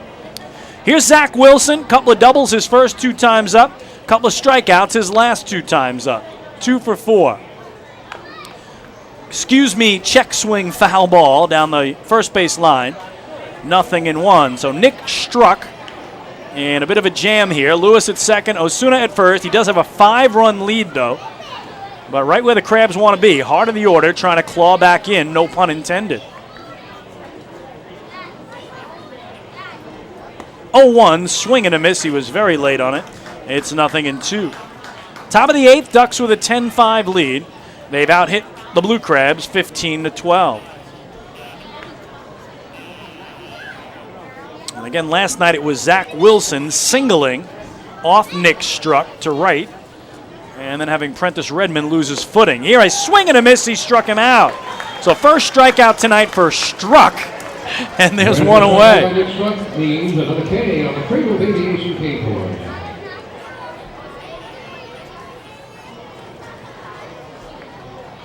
Designated at number 42, Darryl Ward. Boy, we told you about Nick Struck. He has made 10 consecutive scoreless appearances, covering 10 innings. So each time an inning in average out, and again, nothing allowed whatsoever. He's still got 2 men on here with 1 away for Darryl Ward. First pitch to him is well hit to right center field. The center fielder, Delta Cleary Jr., going over. He will make the grab. Tagging and going to third is Fred Lewis. And Nick Struck gets a big second out on a terrific jump by Cleary Jr. into right center to make the grab. Catcher number 23, Gustavo Molina, number 23. So last night it was Nick Struck, a man at third, nobody out, wiggled out of it. Tonight first and second, nobody out. Now first and third, 2 out. And here's Gustavo Molina, 1 for 4 tonight. He's only hit a single to right center back in the third. So can Struck keep that streak alive? The runner from first, Osuna, will take off, and he will get second base. I would bet on defensive indifference there. We'll have to see how they score it, but it's another man in scoring position. If it was a stolen base for Osuna, it would be his 8th of the year, tying De Jesus for the team lead. Now second and third, takes away that force at second, and the count 1-0 on Molina. Curveball, beauty for a strike.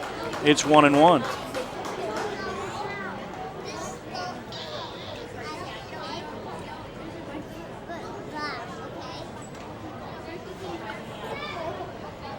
Big exhale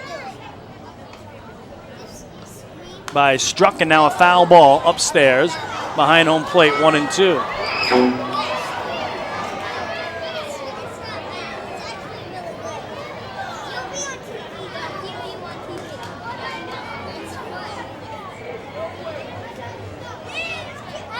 Heading the count is Nick Struck. Trying to keep the Crabs from getting any closer here in the 8th. 1-2 pitch. Foul ball down the right field line. We'll do it again.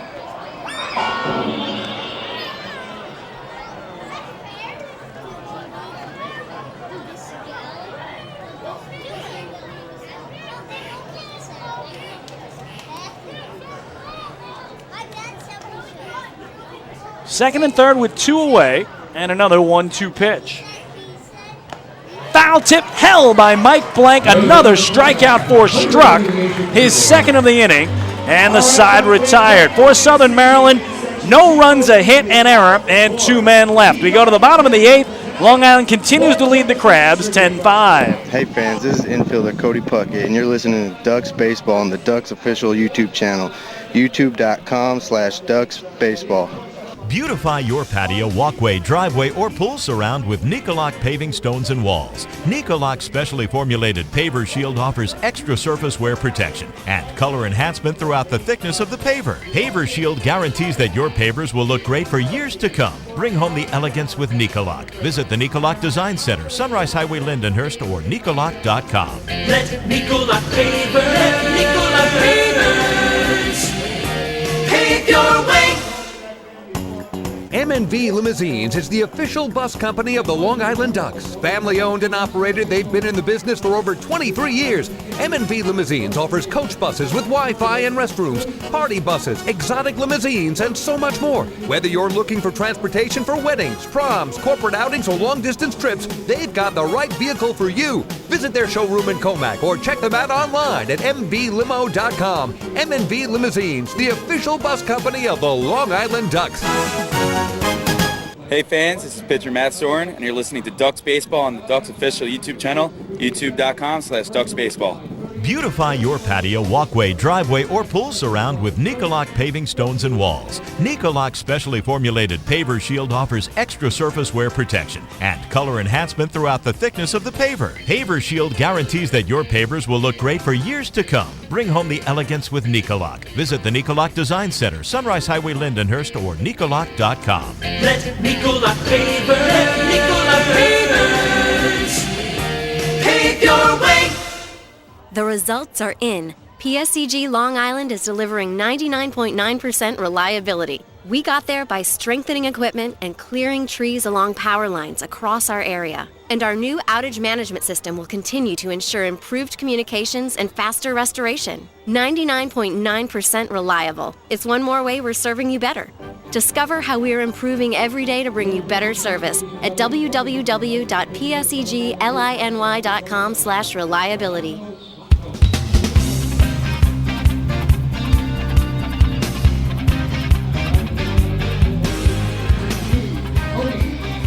When we go to the bottom of the 8th, the Ducks with a 10-5 lead, and the fourth pitcher of the night is in for Southern Maryland. He is the right-hander Orlando Santos, the 28-year-old from the Dominican Republic. Stands 6 foot tall, 200 pounds, and goes to work here against Cody Puckett. And drops in strike one. Puckett, a terrific night. He is 3 for 3 with 3 singles, has scored a pair of runs, been hit by a pitch, and gotten aboard all 4 times.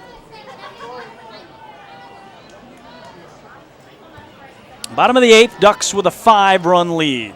0-1 is in there, 0-2. Santos replaces the lefty Trey Barham. He went 2 1/3, 5 hits, 2 runs, both earned, a walk, and a strikeout.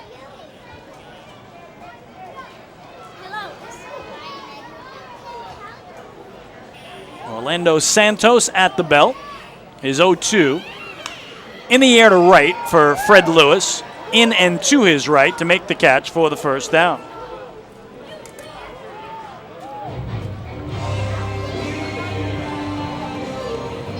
First baseman, number 33, John Griffin. Number 33. So to bring up John Griffin.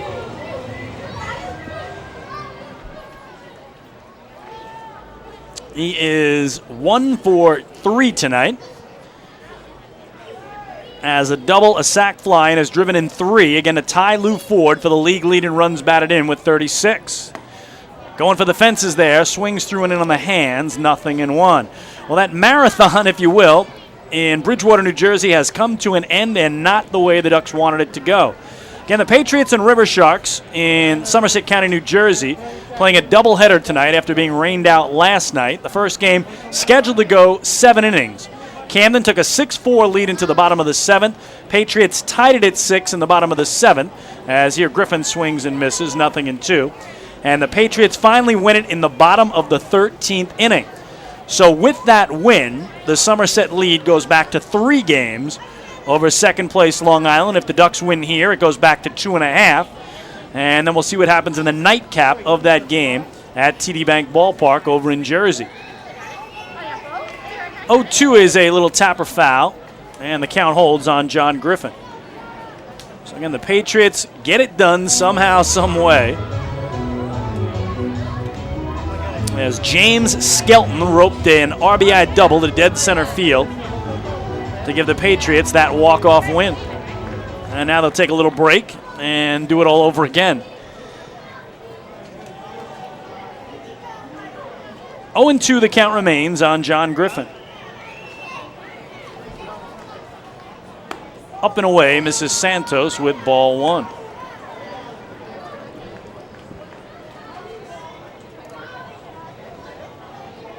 Orlando Santos, 11 games in relief, a 1-1 record, and a 2.60 earned run average for Stan Clyburn out of the pen.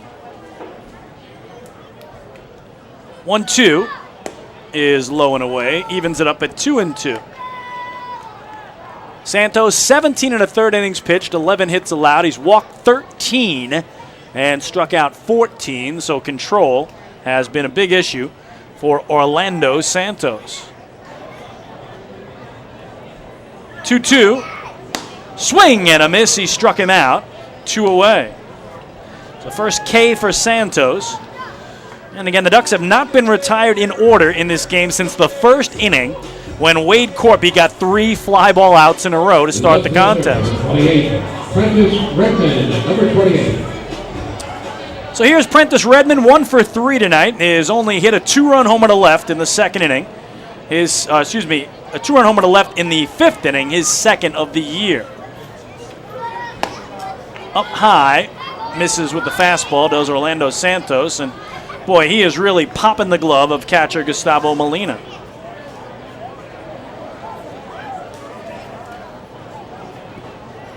And the Patriots have just posted 9:55 will be the first pitch of Game 2 of the doubleheader. Prentice Redmond skies it on the infield.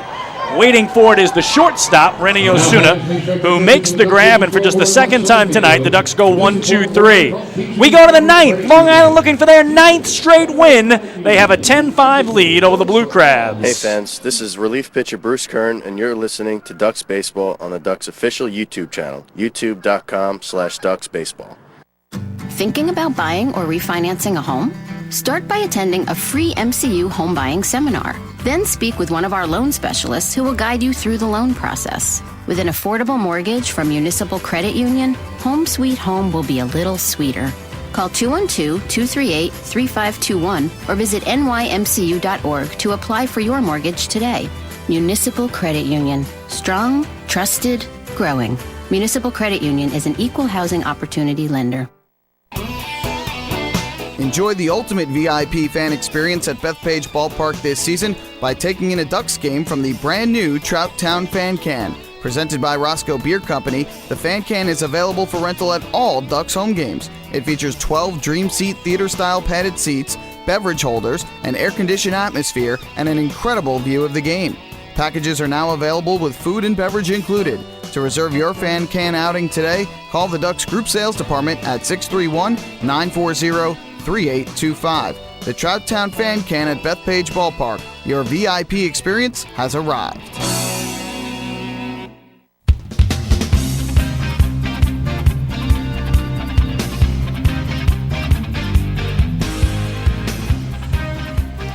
Well, we go to inning number 9. Long Island again looking for a 9-game winning streak with a victory here tonight. And the 5th pitcher of the game is in for Long Island, a familiar face to longtime Duck fans as he makes his season debut. Lake Grove native Chris McCoy is back on the hill. Again, the 42-year-old recently signed by the Long Island Ducks. He is now pitching in his 7th season as a Long Island Duck. He pitched in the very first 2 years of Long Island Ducks baseball back in 2000 and 2001. That is right.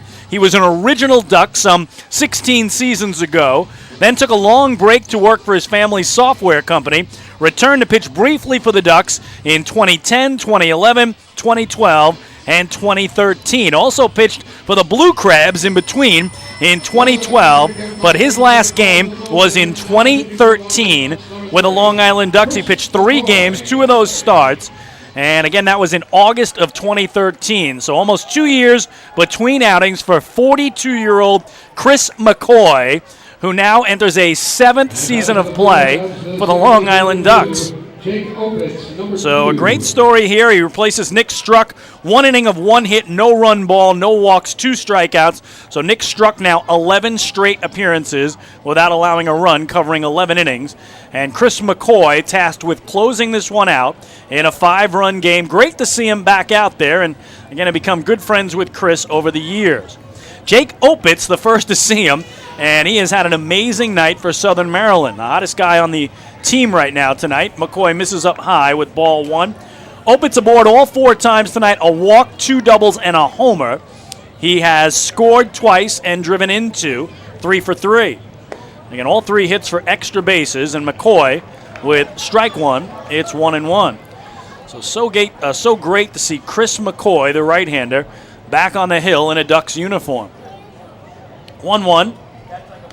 Foul tip into the glove of Mike Blank. It's 1-2.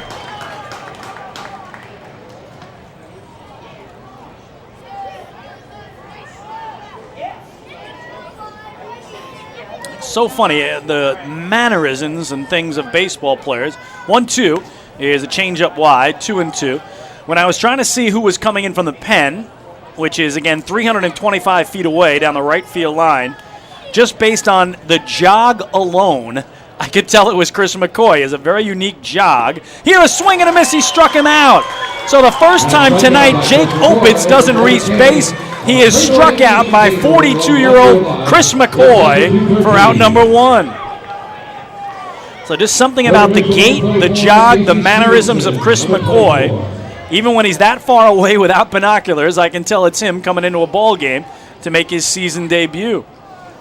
So he strikes out Opitz, and here's Casey Stevenson, who's been aboard all 4 times as well tonight. Skies this one behind home plate. Mike Blank back to the screen, but it's about 4 rows deep. So Stevenson, a single, a double, a walk, and he's been hit by a pitch. And he's driven in a run.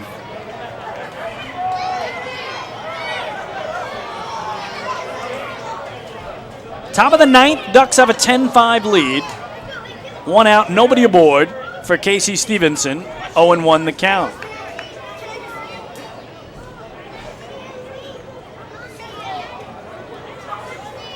Swing and a miss. It's 0-2. McCoy is bringing it. And last night, Southern Maryland stranded 11 men on base in a 1-run loss. Tonight, again, they trail by 5, but they have left 12 men on base so far. 0-2 pitch.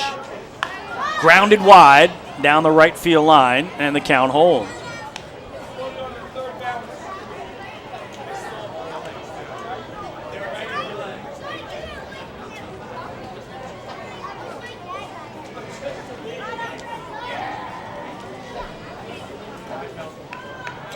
McCoy waits for Stevenson to get ready, and Chris is 0-2 again. In the air to right center field. The center fielder, Delta Cleary Jr., lining it up, and he'll make the catch for the second out.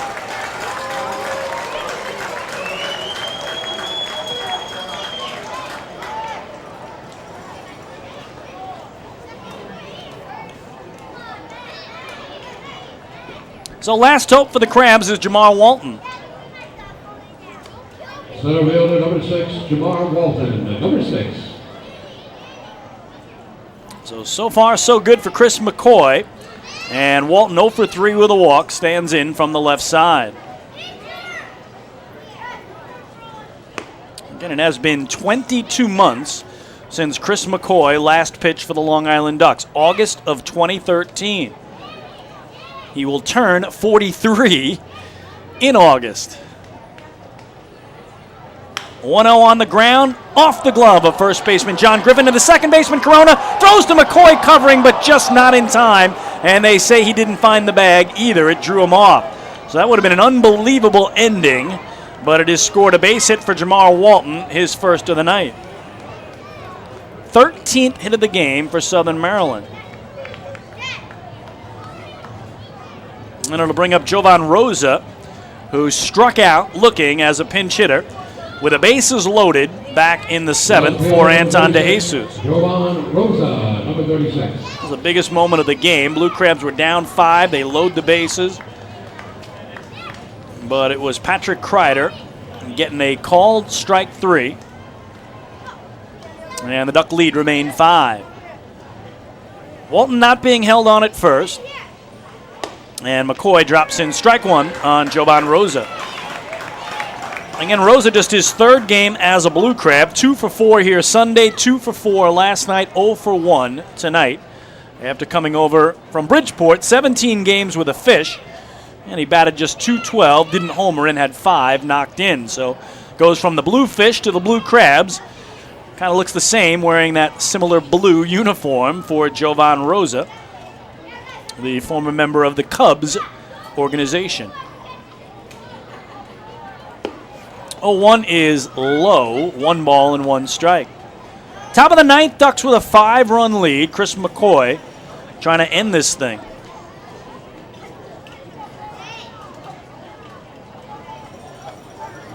Here's the 1-1. And a foul back. The Ducks are a strike away now at 1-2.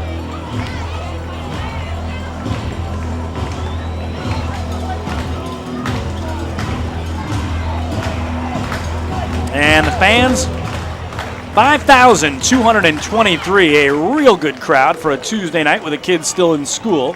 Start that rhythmic clapping, hoping for a K to end it. McCoy a look into Mike Blank, sets up away. The pitch, ground ball to short, off the glove of Lyons and in the left. So a couple of hard hit balls off the gloves of Griffin by Walton and Lyons by Rosa. And that is a base hit, so Rosa with hits in all 3 games as a Crab keeps the game alive for Southern Maryland. Right fielder number 1, Fred Lewis, number 1. So first and second, 2 on, 2 out, and back to the top of the order. For Fred Lewis, 1 for 5 with a single to left. Back in the 6th inning, his only knock. Chris McCoy, a check of second, and then up and away with ball 1. Crabs now just 1 hit behind the Ducks in the game, but still 5 runs down where it matters. 1-0 is taken for a strike. 1-1. So Chris McCoy, who has pitched for so many amateur teams across Long Island, returns to the professional ranks here. And the 9th inning of a 5-run game for his season debut. The 1-1. Curveball, tried to backdoor him, it missed away. 2-1. And Ducks and Blue Crabs will wrap up this series tomorrow night at 6:35. Finale of a 4-game set. 2-1. Down the left field line, slicing foul out of play, and once again McCoy and the flock 1 strike away. But sometimes that 1 strike can be the hardest strike of the night to get.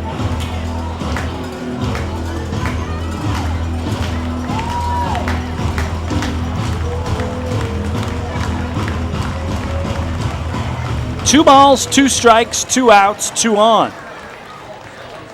Crabs trail it 10-5 in the 9th. McCoy to Fred Lewis. Popped up, shallow left. The shortstop, Dan Lyons, calling everybody off. He will make the catch, and the Long Island Ducks have won it here tonight. 10-5 is the final, make it a 9-game winning streak for the Long Island 9.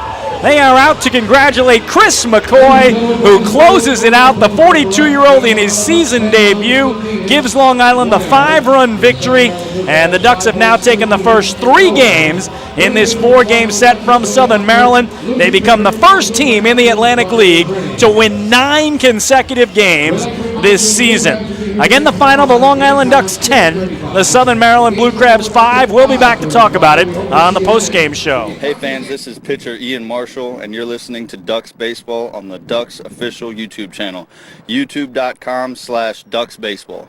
James Simmons is going back. He is looking up, and on Bark in the Park Night, that one is gone and reaches a kennel in Central Islip. That was another home run for the Ducks. And Duck fans, what's more fun than a home run that helps the Ducks win a game? How about a homer that helps the community win? Chappie's Funeral Home and the Long Island Ducks have once again teamed up for the Chappie's Home Run Challenge. If the Ducks hit 100 homers this season, Chappie's Funeral Home will donate $5,000 to the Quackerjack Foundation. So every time a Ducks hitter goes deep this season, watch for the Chappie's Challenge home run count on the scoreboard. And if we reach 100, we're all a winner. Chappie's Funeral Home, where caring for others is a family tradition. Can't get enough of the Long Island Ducks? Well, now you can get even more inside info on your favorite hometown team through Facebook and Twitter. The Ducks are constantly updating fans through social media with scores, transactions, ballpark promotions, and much more. You can even win great prizes. All you'll need to do is make a free account on Facebook and Twitter, and then visit us at facebook.com/LIDucks and twitter.com/LIDucks. Think you're Long Island's biggest Ducks fan? Get connected now.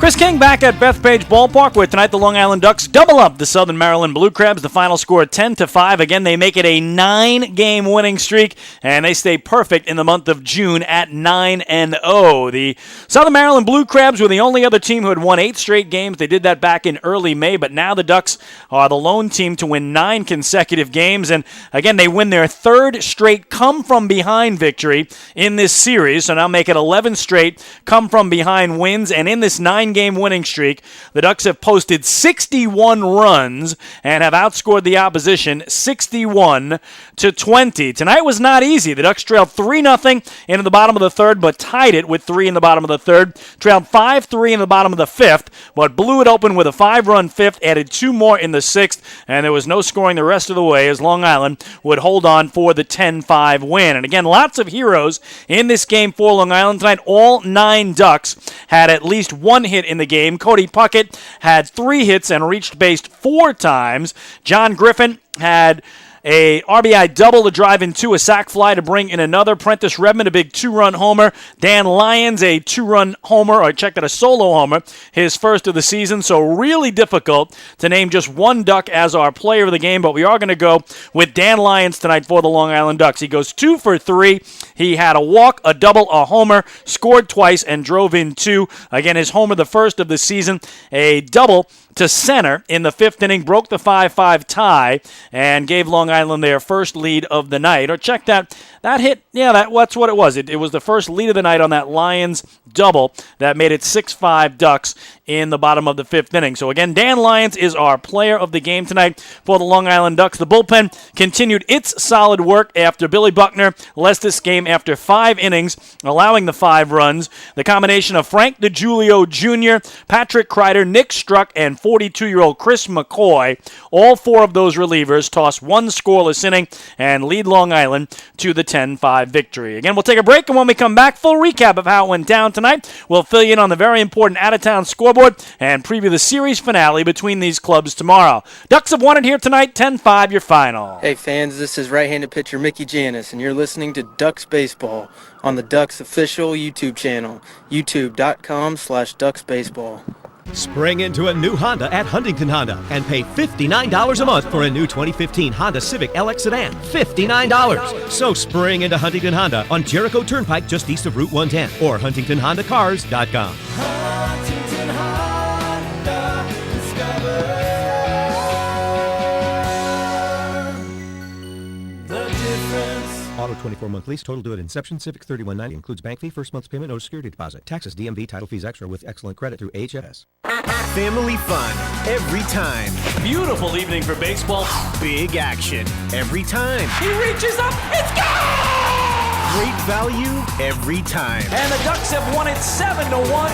The Ducks schedule is loaded with new promotions this season, and with an average ticket price of just $10 and free parking, there is no better value on Long Island. For game times and tickets, visit liducks.com. Long Island Ducks Baseball. Good times every time.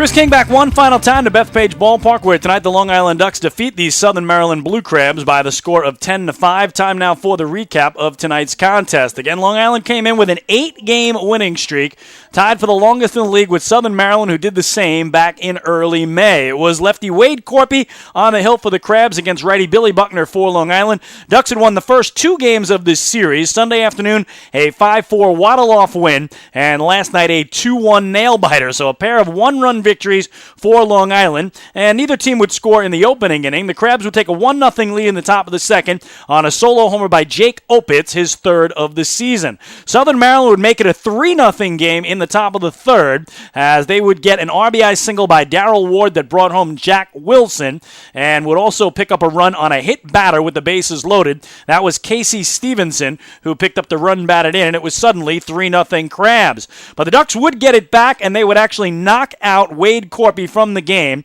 in that bottom of the 3rd, as Long Island would send 8 men to the plate, scoring 3 runs on 4 hits. It started with Dan Lyons' first home run of the season to lead it off, a solo shot to left to make it a 3-1 game. Brian Sabatella would walk. Delta Cleary Jr. struck out looking, but Lou Ford, an infield single. Cody Puckett, a single left to load the bases for John Griffin, who doubled to right center, driving home 2 and tying the game at 3. That would be it for Wade Corpy, who would depart, as Brian Grenning would come in and really put out the fire, striking out Prentice Redmond and Regi Corona back-to-back to end the inning. Corpy went just 2 1/3. He allowed 5 hits, 3 runs all earned, 3 walks, and 2 strikeouts. So a 3-3 game after 3. Crabs would get 2 more against Billy Buckner in the top of the 5th inning on an RBI double by Jake Opitz and an RBI double by Casey Stevenson to take the 5-3 lead, and that would be it for Buckner. 5 innings of 9 hit, 5-run ball, all earned, 1 walk and 1 strikeout, but the Ducks would get him off the hook in the bottom of the 5th as they would bat around, scoring 5 runs on 5 hits. Lou Ford began the inning by flying out to center. Cody Puckett was hit by a pitch. John Griffin struck out swinging. So the Ducks had the Ducks had Puckett at first with 2 outs, no runs in it all, still trailing 5-3, and they would score all 5 runs on 2-out hits. Prentice Redmond would hit a 2-run homer to left, his 2nd of the year, his first since May 3rd. That would tie this game at 5. Regi Corona doubled to right center. Mike Blank singled to center to bring him home to make it 6-5 Long Island. Dan Lyons doubled to center to score blank to make it 7-5 in favor of the Ducks. Brian Sabatella would be the first to face Terry Barham in relief of Brian Grenning, and he would greet him with a single to center that brought home Dan Lyons to make it 8-5 in favor of Long Island before Delta Cleary Jr. bounced into a force play. The Ducks score 5 in the bottom of the 5th, and they go from 5-3 down to 8-5 up. They would add 2 more in the 6th on a sac fly by John Griffin and a RBI single by Regi Corona that made it 10-5. The bullpen would do the rest for the Ducks. Again, 4 different pitchers, 1 inning each, no runs allowed for Southern Maryland. Final numbers for the Ducks: 10 runs, 15 hits, 1 error. They leave 8. For Southern Maryland, 5 runs, 14 hits, no errors. They strand 14 men on base in this game. In his home debut, Billy Buckner was the winner. He goes to 2-1. Brian Grenning lost it in relief for the Crabs. He drops to 2-3. The game played unofficially in 3 hours and 4 minutes before a crowd of 5,223. So with the victory, the Ducks go to 28-16 overall on the year. Again, it's now a 9-game winning streak overall and a 5-game winning streak at home. Meanwhile, with the loss, the Crabs are 24-20. Southern Maryland has lost 3 straight, 5 of 6, and 8 of their last 11. The Ducks now lead the season series 5-2 over Southern Maryland. Again, we check in with the all-important out-of-town scoreboard in the Atlantic League. Somerset was scheduled to play Camden in a pair of 7-inning games. Patriots trailed in that first game 6-4 into the bottom of the 7th, tied it at 6, and then eventually won it in 13 innings. So again, that Patriot win, the Ducks win. Right now, Long Island still 2.5 games back of the first-place Somerset Patriots with 26 games to go in the first half season. York and Lancaster playing a double dip in York tonight after they were rained out. The Revs won the first game by a 3-2 final. Second game scheduled for 7 innings. Lancaster looks like they're going to bounce back. Right now they have a 9-5 lead there. And the only other game down in Sugar Land, Texas tonight, Skeeters with a 5-1 lead over the Bridgeport Bluefish. So again, Southern Maryland has lost. Skeeters are winning. If that holds, Sugar Land would be just 2.5 games back of the first place Blue Crabs for the top spot in the Freedom Division. Major League Baseball, Yankees were winners tonight at home. The Mets lost 5-0 at home, and I'm trying to confirm here whether they were no-hit or not. Again, trying to get the information from the box score. I believe the Mets were actually no-hit in this game. Yes, they were. So I got to try to see, was it a combined no-hitter or just one pitcher? I believe one of the pitchers on the San Francisco Giants, Chris Heston, has thrown the no-hitter against the New York Mets at Citi Field tonight. So that is the case there. Meanwhile, the Yankees with a big win. Masahiro Tanaka on the hill. 7 innings of 5 hit, 1 ball, no walks, and 6 strikeouts in the Yankee victory. So again, he stays red hot. Well, one more game in this series. It'll be tomorrow night. The big left-hander, 6'8", Andrew Barbosa will go for the Ducks. He has been great since joining the team, much like Billy Buckner has. They each joined it a couple of weeks back. He's 2-0 with a 0.40 earned run average. And for the Blue Crabs, their right-hander Brian Barker will go. He's 2-3 with a 4.21 earned run average. So again, the Ducks have now tied the longest winning streak that they've had in the last 5 years. They won 9 straight in 2011. They won 9 straight in 2008. This now another 9-game winning streak. The last time they won 10 straight, you have to go all the way back to 2001. So if they can win tomorrow, they would do something they haven't done in 14 years, a double-digit winning streak. Again, the franchise record is 12 straight wins from 2006. They also had an 11-game winning streak in 2002, but they will go for the sweep tomorrow and see if they can get it to a perfect 10, as tonight, with a 10-5 victory, they win their 9th consecutive game. Once again, the final score tonight from Bethpage Ballpark in Central Islip, New York. It was the Long Island Ducks doubling up the Southern Maryland Blue Crabs. 10-5 was the score. We do invite you to join us for our next Long Island Ducks broadcast. That'll be tomorrow night when the Ducks host the Crabs in the finale of this 4-game set. The pregame show starts at 6:20 p.m. The first pitch scheduled for 6:35, and you'll hear it all right here on Long Island's home for Ducks Baseball, LIDucks.com, and of course YouTube.com/DucksBaseball. Very special thanks to my guest George Foster for joining us in the booth tonight. Again, the 1977 NL MVP came in and had some great things to say during our contest tonight. We thank him for stopping by. I'm Chris King saying thank you so much for listening tonight. We'll do it all over again tomorrow night. Enjoy the rest of your Tuesday evening, everybody, and good night from the Duck Pond.